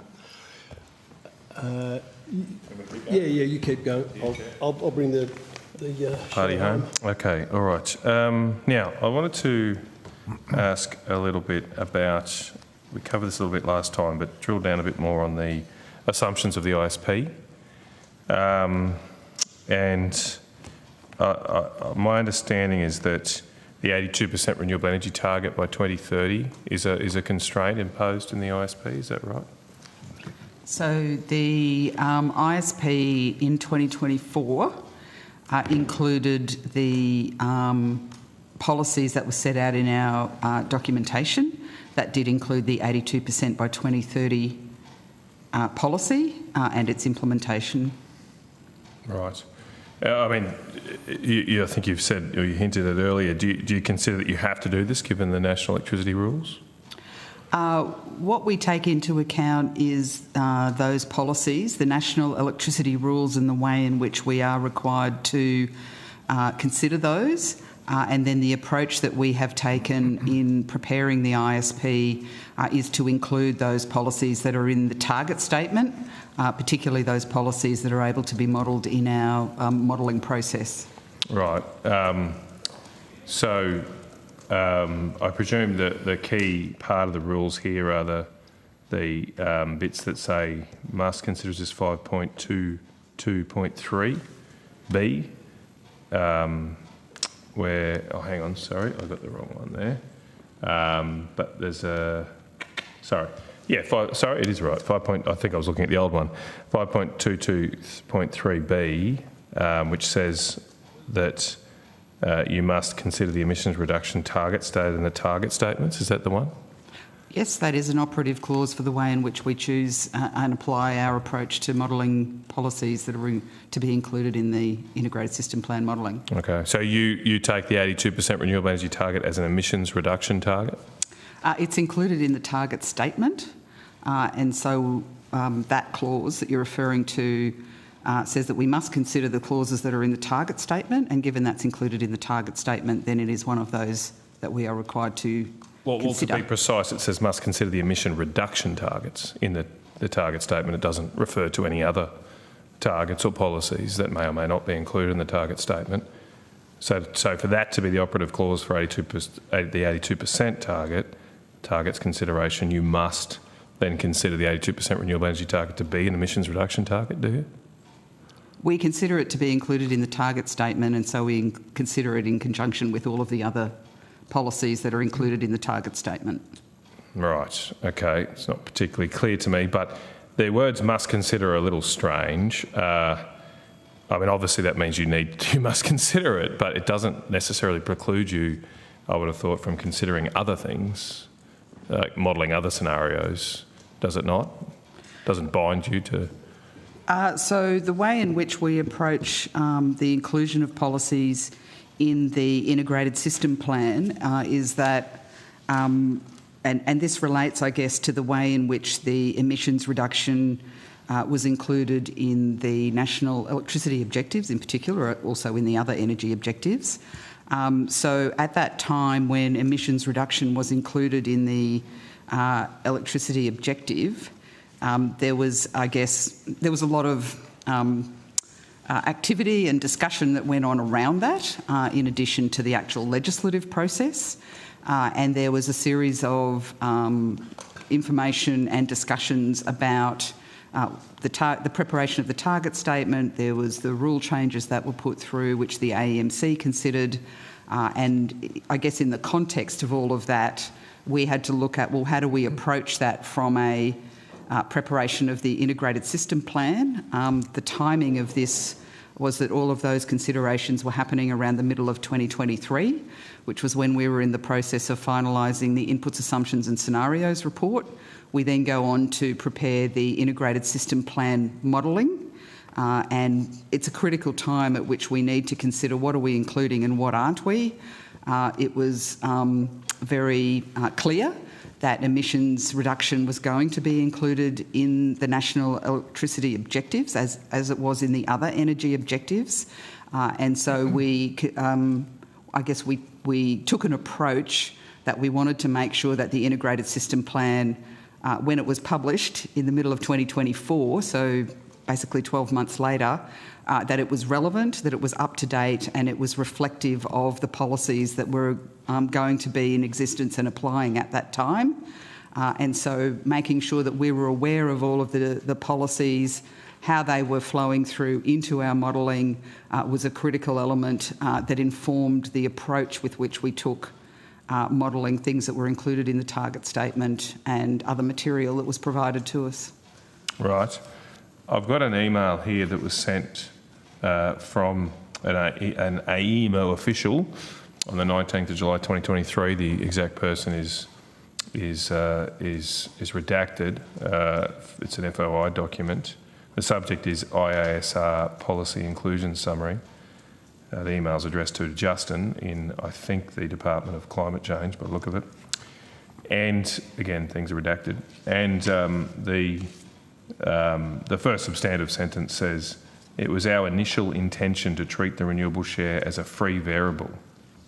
So was it AEMO's initial intention not to impose a binding constraint of 82% renewables? I'm sorry, I don't have a copy of that email. Okay, happy to get that tabled. To hand, I'll just have to just take a second to get that to the Secretariat, sorry. What was the email again? What's the acronym? EPRA. Oh, here it is. It has come up. I thought it would come up automatically, which it has now. Just took a while.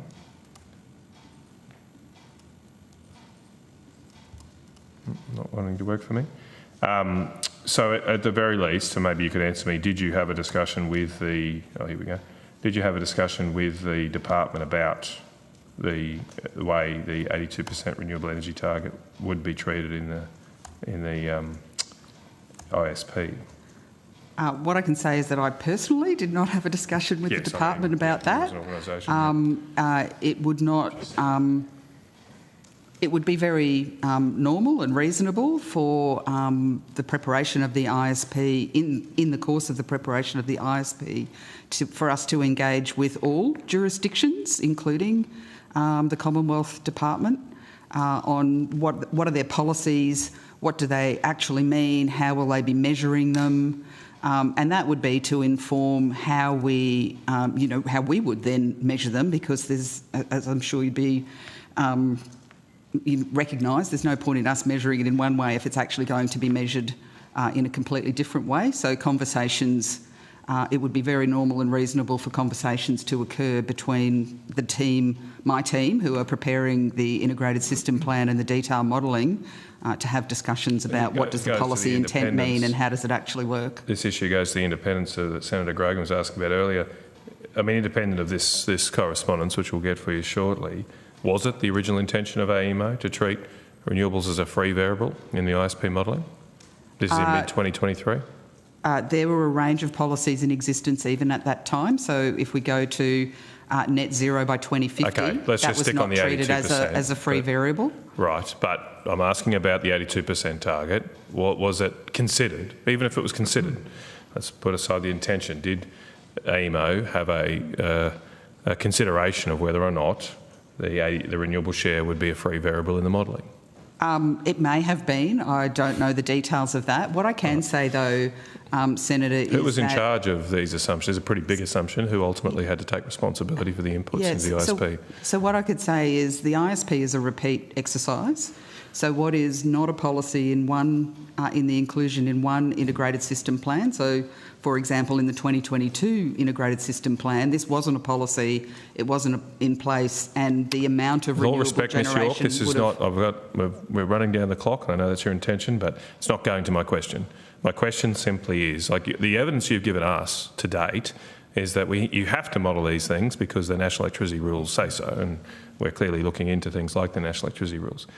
But it would seem from your own internal correspondence and external correspondence, or external correspondence to the department, that you were not only considering not taking them as a binding target, but actually intending not to.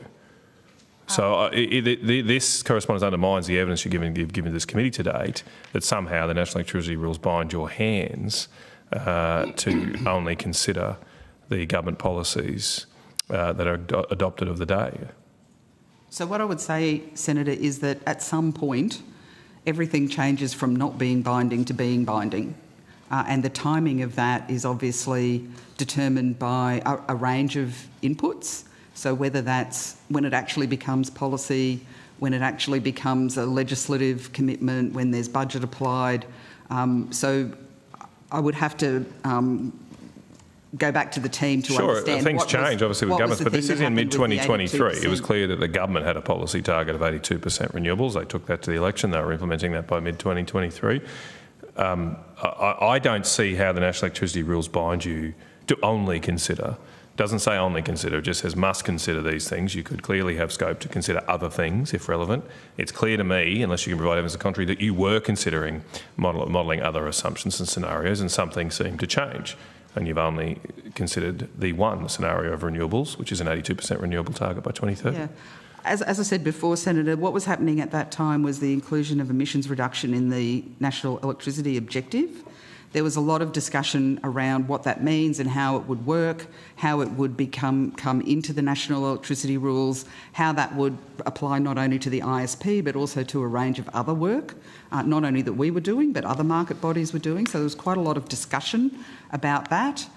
We then had to consider what does that mean in terms of the approach that we would take for the ISP, and the approach that we take is to include all of the policies that are set in the target statement, and I guess in that sense we are informed by things such as the AEMC's final determination on the harmonisation rules, which is the changes in the rules that came about following the inclusion of the National Electricity Objective, emissions reduction in the NEO.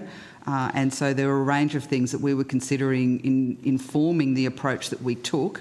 And the communications that existed at the time were very clear that we should be thinking about that in a way that applied those target statement policies and applied them across all of the scenarios in the ISP. So we can, there would have been a time when we weren't considering it as a binding item, and then we were considering it as a binding item, and that is a normal So you can, the rules happen. allow you to consider not choosing. From what you just said, the rules allow you to consider not choosing a government policy target as a binding. The approach that we take with the ISP is that emissions reductions are one thing, and what we really want to know is what does that mean for the power system. So emissions reduction doesn't mean that you know how many generators need to change, what level of generation we're going to get from the different fuel sources. We actually need to use that information to inform. This is key, though. This is key. I'll come back to why it's key. I just want to finish this line. Hopefully the Secretary has another email, an email from the Department on the 29th of June, Kim Collins, the acting branch head in the Department. And he replied to you, I think replied, or at least, yeah, it seems to be a reply, said that our preference, it's not that one, you've got that one now in front of you, but this is a separate one that hopefully is being printed. Our preference is that the target is included as a that's the target of the 82% renewable target. Our preference is that the target is included as a policy commitment in the IASR with an assumption that the 82% national target translates to an 82% target for the NEM. That's what the department told you on the 29th of June. Now that's what you've implemented. And so it would seem to me very clearly that you're taking your writing instructions from the department here. That you had an intention of modelling a range of scenarios, but the department's told you, no, our preference is for this, and that's what you've done. So we would certainly be having conversations with all departments about the policies to inform ourselves as to what is the status of the policy, what's the status of their legislation that might be implementing that, budget considerations, etc. How is it measured? And we would form our own view as to whether that would be included in our modelling, and in terms of the target statement and the information that surrounded all of the other activities associated with the inclusion of emissions reduction in the NEO, we have taken an approach that we need to be able to communicate and be transparent about what that actually means for the power system.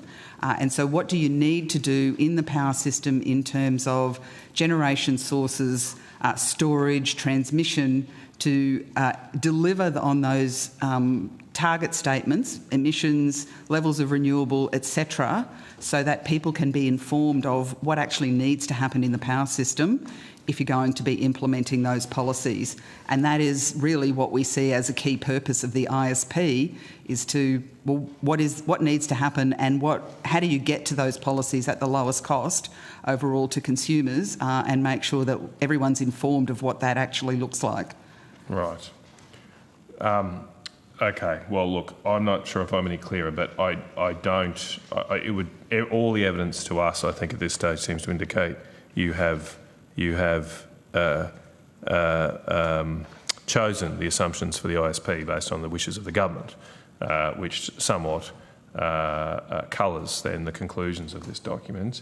Obviously, that's what the correspondence clearly shows. A whole lot of correspondence I don't have time to go into, but it's quite comical. You were desperately asking the department for clarification, and they just seemed to refuse to engage, and eventually you rolled over and did what they wanted. Just to take how important this is, on the the ISP, I think I've got a quote here from your ISP. You say the biggest driver for the need to deliver HumeLink is the inclusion of several policies such as the Powering Australia plan, which targets 82% variable renewable energy by 2030, and the model carbon budget which further limits coal generation. So the inclusion now of what we now know is $5 billion and counting of cost is based on this assumption choice, which was driven by the department for political reasons. Given the importance of that assumption that you've admitted to, why haven't you modelled other scenarios that don't include 82% renewables as a binding constraint? So one of the things that the ISP is particularly trying to do is to make sure that we're clear on what the power system needs, how the power system needs to change to meet the inputs, assumptions and scenarios that we model. As I've said, the approach that we have taken is that what's included in the target statement, that it's useful for people to understand what that is going to take in the power system to meet those requirements. And so with those as an input, we then want to see how the power system needs to evolve, what generation needs to come on, what storage is required, what transmission would be developed to meet that requirement at the lowest cost to consumers. That is the basis of our modelling, and that we also test not through scenarios, but through sensitivities, the robustness of those assumptions. So we will look at other variables in terms of that. So it could be supply chain. We do one about supply chain limitations. We do one around increases in costs. We do one around lower demand uptake, for example, lower levels of EV uptake, and we're really trying to test whether the projects and the outlook that is presented is robust to a range of variations in the assumptions that we make. And that is really the key purpose of the ISP in terms of being an informative tool. It seems like you'll only make only do sensitivity analysis on inputs that don't cover government policy statements. You're not doing sensitivity analysis on carbon budgets, on the 82% renewable target, on the state targets. It seems a clear limitation to me of the model because, with all due respect to my colleagues, I wouldn't be taking politicians' promises as gospel. That's what you seem to do for your modelling, that, okay, the politician says this is going to happen, we'll just assume that happens. So I guess what we're trying to do is use the ISP as an information tool to make sure that people are aware of what needs to happen in the power system, whether that's levels of generation, levels of storage, the types of transmission projects that will help to connect all that together to deliver that reliable and secure supply, because we know that's absolutely critical, and how do we meet those emissions goals, which we declare as inputs, and our approach is how do you convert those emissions goals into what needs to happen in the power system to inform everybody, the industry, the market, investors, policymakers, other decision makers as to what needs to happen to the power system to make sure that we can continue to deliver a reliable and secure supply for electricity consumers. But I suppose the issue here is we're facing multiple billion, in the tens of billions of dollars now, costs on transmission going to the grid, which we'll all have to pay for. And basically the most important planning document for that transmission is completely useless at judging whether or not we could avoid those costs. Because you admit that your assumptions effectively generate the outcome that HumeLink must be built, when we could maybe have different assumptions or different policy choices which would avoid those costs and avoid consumers paying those costs. Senator, your modelling doesn't tell us anything about that question. The objective of the Integrated System Plan is not to evaluate government policy. It's to determine, in order to deliver secure and reliable electricity to consumers with an input of government policies, and not politicians' promises but actual policies, then what is required to invest in generation, in storage and in transmission in order to deliver that. But I thought, that is the purpose of the ISP. and I've been out of the game a little while and I haven't followed it as closely as I used to, but I thought the whole point of the ISP was to sort of plan our transmission network, or one of the key objectives. Is that right or wrong?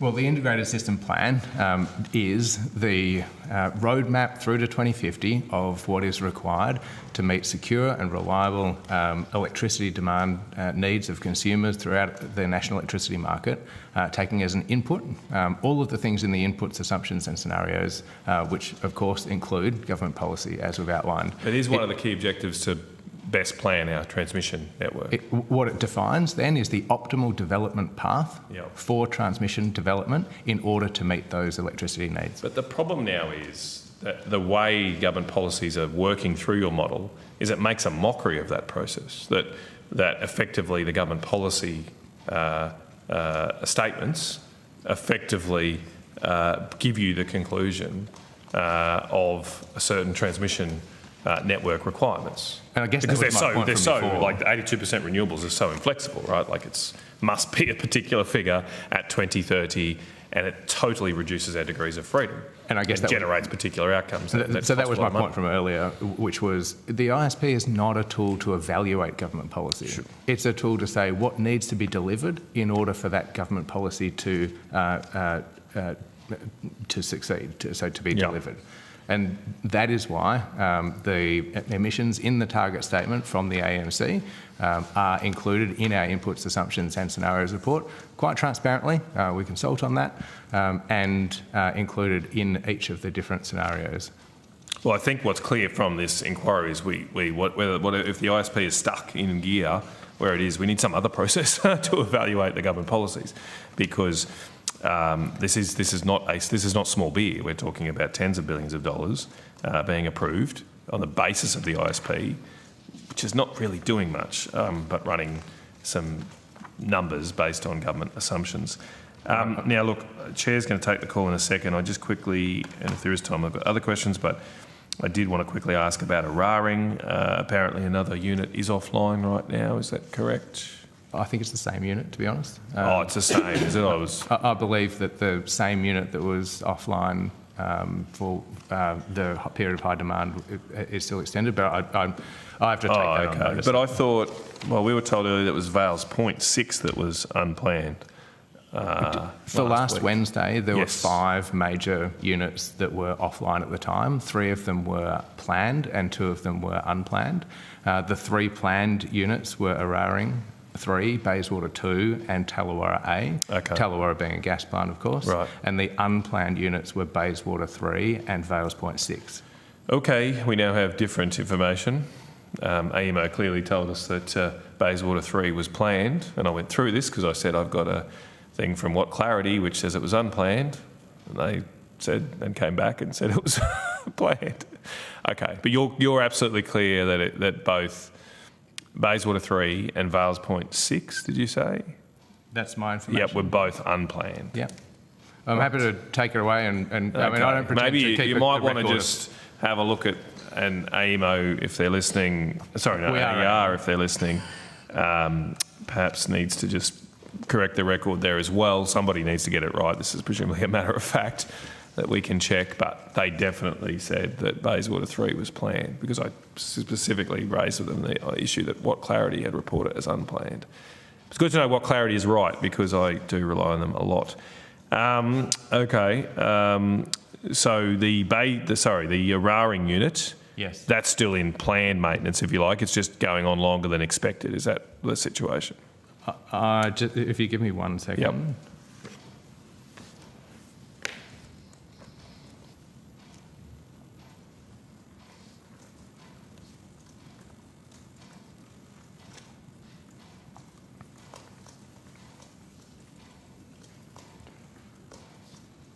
You're asking about today? Well, I've just seen reports this week. I mean, they're not necessarily live reports, but it's been pretty prominent in the news. Well, I mean, I'll come to the answer in a second, Senator. As you know, generators, in particular major units, take themselves offline for planned and unplanned maintenance. This is just part of the dynamic nature of, frankly, some of our plants are quite old, do require maintenance more than expected. Today, Raring 3 is offline for most of the day, but comes back a little bit later on. That's the best of my knowledge at this point in time. I couldn't tell you right now whether that's the same outage or a different outage to the one that was from last week. Yes, I can. I understand it went back into service and has come back out again. Yeah, well, that's what I don't have. I'm not in a position to comment on the health or the operational status of those units. They are questions best directed to the asset owner, in that case, Origin for Raring. But what we obviously do you care about monitor is, this, presumably. Of course we do. Yeah, of course we do. Yep. I mean, What Clarity is, and so they're very reliable. What Clarity is reporting that it, as you say, it went back online on the afternoon of the 3rd of December, but then it came offline because of a seal failure. But you can't shed any more light on. Well, I can neither confirm nor deny the specific operational root cause of why it came back or is out again. But I would say that the way that AEMO operates the market is one of the most transparent methods in the world. So we will publish market notifications, we'll publish our forecasts about which plants are online, who have plans for scheduled maintenance. As soon as those that come off for unscheduled maintenance, we will issue market notices. I take you back to the discussion we were having earlier for the tight conditions that we had for Tuesday and Wednesday last week. We first issued market notices, a week before that, highlighting the need for generators to come back online to meet a period of very low reserves. In fact, at that point in time, it was forecast load shedding, as you're probably aware. And generators respond to that.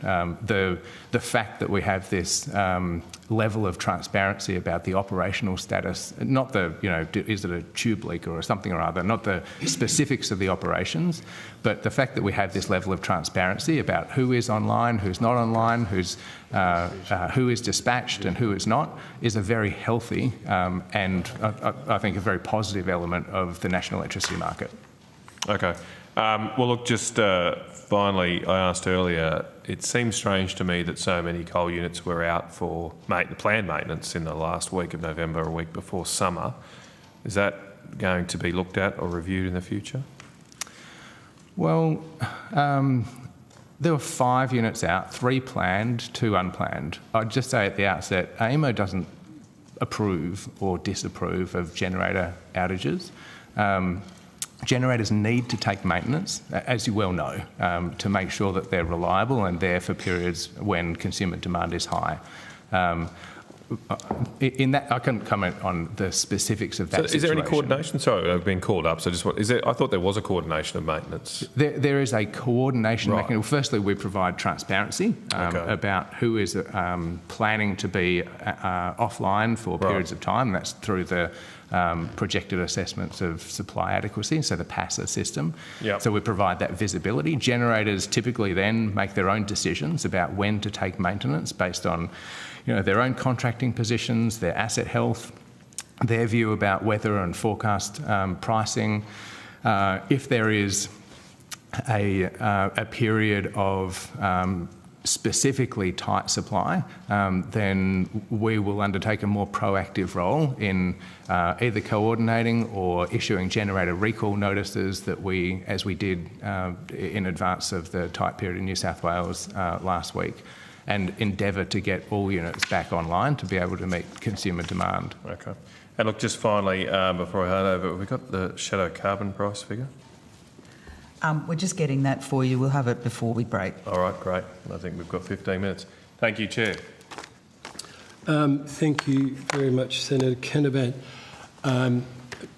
Once again, thank you for appearing with us and all your cooperation with this inquiry. I think it's been an important one to get done. It's been done in an incredibly short space of time, but we've had enormous support from a very broad range of interested parties that have either submitted or given testimony or both, including yourselves and the other market bodies, twice now. So I'm eternally grateful for that support. I think probably a place I'll start, because we were talking about it before. The ACCC's ISP review, sorry, it's the end of a sitting year, my voice is going to give away before I finish my turn at the call. What did you make of it? The ACCC. The review? What did we make of it? Yeah. I don't know, it was a review that was started by government. It picked up a lot of feedback that we had received through our own mechanisms in terms of things that were included and weren't included. There's obviously a growing interaction between the electricity and gas arrangements, particularly where gas-powered generation is used for electricity supply, and that will be increasingly important in the future, particularly if the electricity system continues to be used for decarbonisation of other sectors, such as transport and domestic and commercial gas usage in domestic or industrial facilities. So that was a key element which we had flagged, that there is this interaction.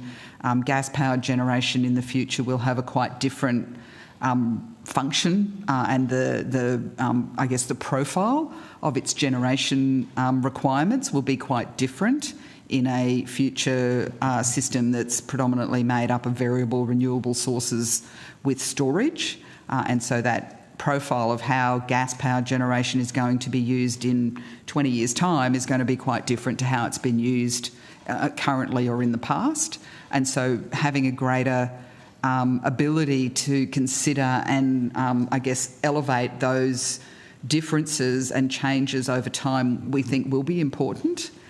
So that we saw that as a positive. Yep. There have been a lot of feedback that we've received about things like the use of consumer energy resources, the coordination or orchestration of those resources, and the ability of the distribution network to play a bigger role has also been something that people have provided us a lot of feedback on. And so the review creating a framework for us to actually include that more comprehensively in not only what we can do in the 2026 ISP, which will be a step forward, but to also continue to improve that over successive ISPs will also be important, and just really testing out how some of the implementation of those resources and how they can be used to support the overall power system in a really constructive way, while also recognising the role of consumers and that they are their resources, will also be important. So enhancing the way in which we look at consumer energy resources and distribution, we also think is a positive. It's not without challenge. That's probably one of the most challenging areas that we've got, because we don't consider that we should become the distribution planner or anything like that, but just actually understanding how those resources will contribute, how the distribution, what is the capacity of the distribution system to be able to contribute and utilise those resources is important. We think it's probably not fully what we have made assumptions about in the past, and so just really understanding that a little bit better and how we can take that into account in the overall consideration of the transition we think is very important. And of course communicating better, that's something we've always strived to do, to improve our communication tools around the ISP. So, you know, our first ISP was probably a single document. Now we produce an overview, a summary. We have fact sheets about what it is and what it isn't, and we've really tried to make sure that people can get better information about how it works, what it is, what it isn't, what our approach is, how we've taken feedback into account, how we communicate through our webinars, answering questions, all of that kind of improvement activities is a continuous improvement process as we work through consecutive ISPs. So we thought it was timely, and you know, we're really happy with, you know, getting some further input into the ISP to make it a better plan going forward. Adam, sure, please. A slightly macro perspective, Chair. Of course. Energy is an essential service, isn't it? Electricity in particular, society's never been more, has never valued electricity more than it has today, and that value will continue to grow and to grow. So it's right that Australian society has a real interest in our energy systems and in particular in electricity. Yep. And in the last decade, so since 2012, 10 coal-fired power stations have retired. And asset owners today are telling us that they intend to retire their coal-fired power stations soon. They're coming to the end of their life. Mums and dads around the country are investing in solar panels on roofs. Now 4 million homes and businesses have solar on their roofs that contribute additionally 3 gigawatts a year into the power system. The power system is changing fundamentally, and it's right to have focus on a planning mechanism. Countries around the world are focusing on improving their planning to have a better visibility about what the power system needs in the future and how to deliver reliably to consumers around the country.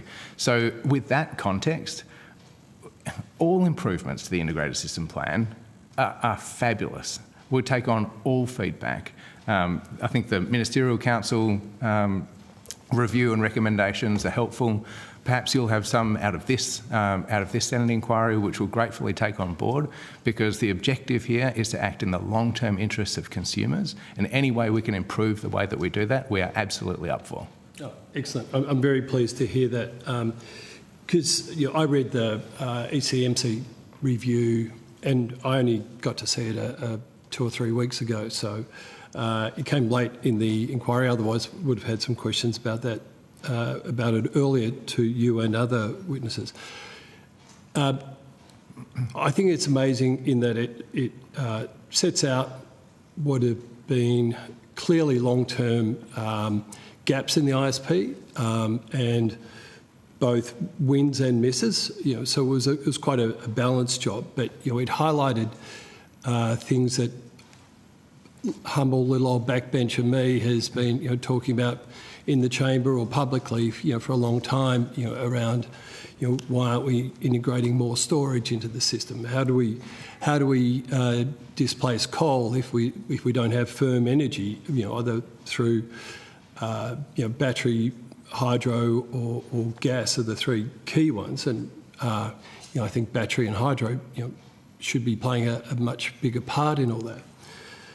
And so when it came to this inquiry, it was like there is so much evidence out there that the ISP does have some wins, but there's also an awful lot of failures, and some of those failures, in my mind, are worrying me because I feel that we are on a path that's not going to get us to any closer quickly to a carbon-free energy system.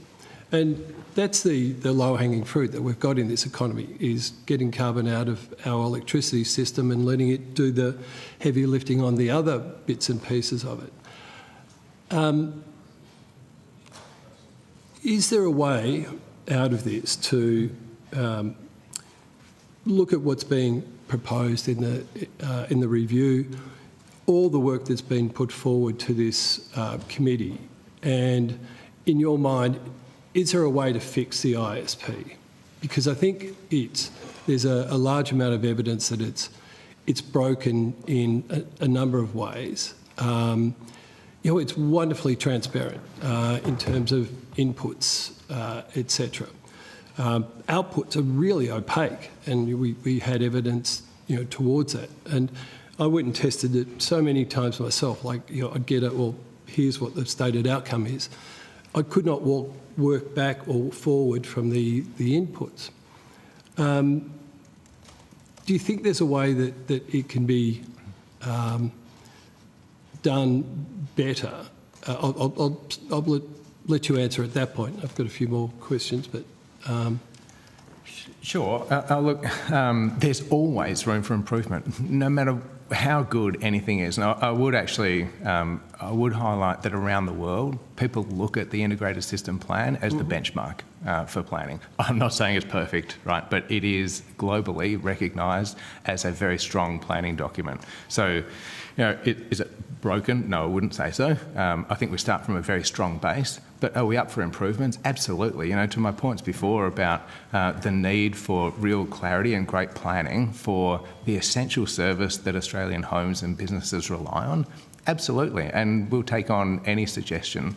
We're busy implementing the improvements as recommended by the Ministerial Council, and to the extent that other recommendations come our way, we're absolutely up for them.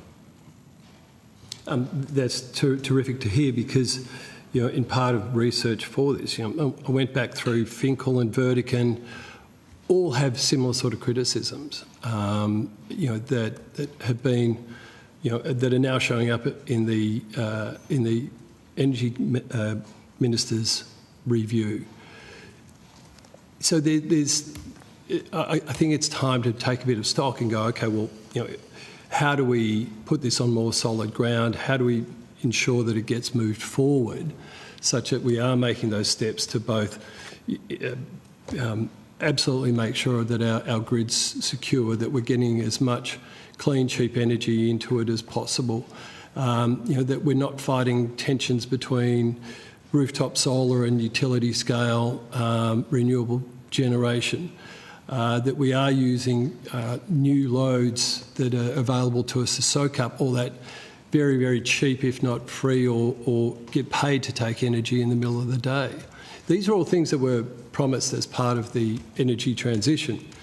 And this is what we need our system operator to be able to bring to bear through the planning processes that you do. And we'll discuss it further in the report. I think part of the challenge for AEMO is there's not a lot of accountability between you and other organisations. And given that you were, I think the word you used was you were given conferred powers. I assume by that you meant the actionable projects in the ISP. There is now almost a no economic test at the beginning and no test along the way as to what projects go forward, other than they're assessed against the ISP, not against good economic metrics that will act as trip gates, such that you don't go from 0.9 billion to 3.3 billion to $4.8 billion for projects, because if that still fits in the optimal development path, in my mind, and I know a lot of the people who have been writing to me through this inquiry, there's an awful lot of that optimal development path you must be able to drive trucks through. So there's just some really things that are intellectually inconsistent that I think really need to be thought through and pulled back into shape and tested against more than the measures that you're testing them against. I think we'll have to agree to disagree on a couple of fronts. On accountability. Sure. I'm here seeking your views, so... Yeah, look, I mean, I feel, our board feels extremely accountable, and I think we've demonstrated throughout this inquiry how we're accountable. So we'll have to agree to disagree on that. I think we'll have to agree to disagree on project approvals. I mean, the project approval is actually the RIT-T process. It's not the ISP. The ISP confirms whether it's on the optimal development pathway or not.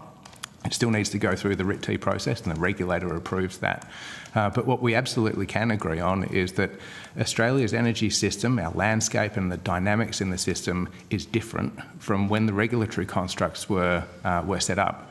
Our whole industry was set up in a time of status quo, where driving economic efficiency was the primary objective, and not to say that it's not an objective today, of course it is, but the objective today is recognising that old coal plants are retiring, and new generation storage and transmission needs to get built to make sure that Australians have access to the reliable and secure electricity that we deserve as a society. And that is the construct in which we find ourselves. And it's a challenge for all of industry. The need to invest, the need to deliver the generation, the storage, the transmission is very present to make sure that consumers have access to that reliable energy. And on all of that, I have no argument and no criticism. None of this is meant as criticism, by the way. This inquiry was set up purely to find ways to do things better, such that we can achieve our goals as a nation far faster and far cheaper. So please don't take any of this as criticism. I am going to have to wrap it up there. Just got that. Shadow carbon price. We'll get the question on notice, and then I'll I wrap just up. have one further question also, Chair, if that's all right, when you... Let's of course. I go to the Okay, Senator it should be very quick, but yep, whatever. Yep. Sorry.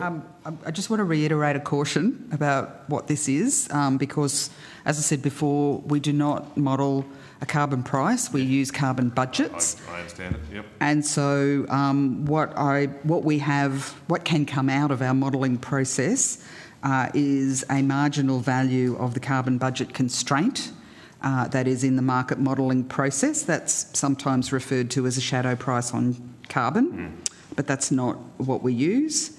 For the step change scenario at 2050, and this will be in real July 2023 dollars, because all of the dollars in the ISP are in that real 2023 dollars. The marginal value of the carbon budget constraint is $256 per tonne of CO2 emissions. I can also give you the value at the equivalent time of how the Energy Minister set the value of emissions reduction for comparison purposes. That is at that time at $420 per tonne of carbon emissions in 2050, and that of course is also in July 2023 dollars. On notice, could you get us the prices or the figures for both of those series for the step change for all the years up to 2050? Is that okay? That will come out of our modelling, but I would caution that's not something that's used, and there's a lot of interactions. But I'm not going to delay the committee by getting you to read out every year, but if you could provide every year for us on notice, that would be great. Thank you. Deputy Chair. Thank you. I'd just like to take you back to the previous exchange with Senator Canavan. There's a pretty serious allegation in there, and I'm happy for you to take this on notice. But do you believe that there was any inappropriate interference from the department in setting the ISP scenarios? From our perspective, we don't.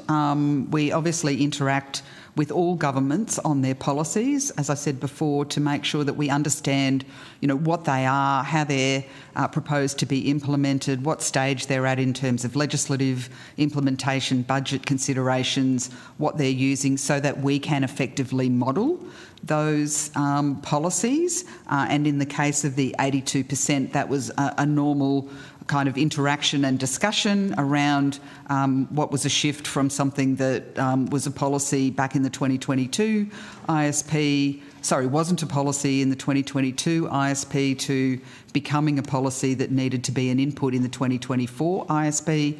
There's inevitably going to be a transition from not including it as a constraint to including it as a constraint on that continuum, and that was obviously occurring sometime around that middle of 2023 timeframe when there was this email exchange, and there were probably other interactions to understand, exactly how that was going to be calculated. I would see that as a very normal and reasonable interaction of an organisation that's trying to model government policies in terms of making sure we understand how that is to occur in our work. Okay, if I could ask you just to maybe review the Hansard and just consider whether there's anything else you want to say regarding those allegations from Senator Canavan. Thank you. On that note, I have a script I have to read. Thank you, Fatima. Can I thank everyone for their evidence today? The committee will report to the Senate on Friday, 20 December, and requests that answers to questions taken on notice are provided to the committee secretariat by close of business Thursday, 12 December 2024. And again, can I thank Australian Energy Market Operator, the other market bodies that appeared today, the very many witnesses we had and the submissions that we received. It has been a whirlwind piece of work that the Secretariat will vigorously nod alongside me on. I'm looking forward to how it's received once it's tabled. We look forward to the report. Thank you for having us. Thank you. Thanks, mate.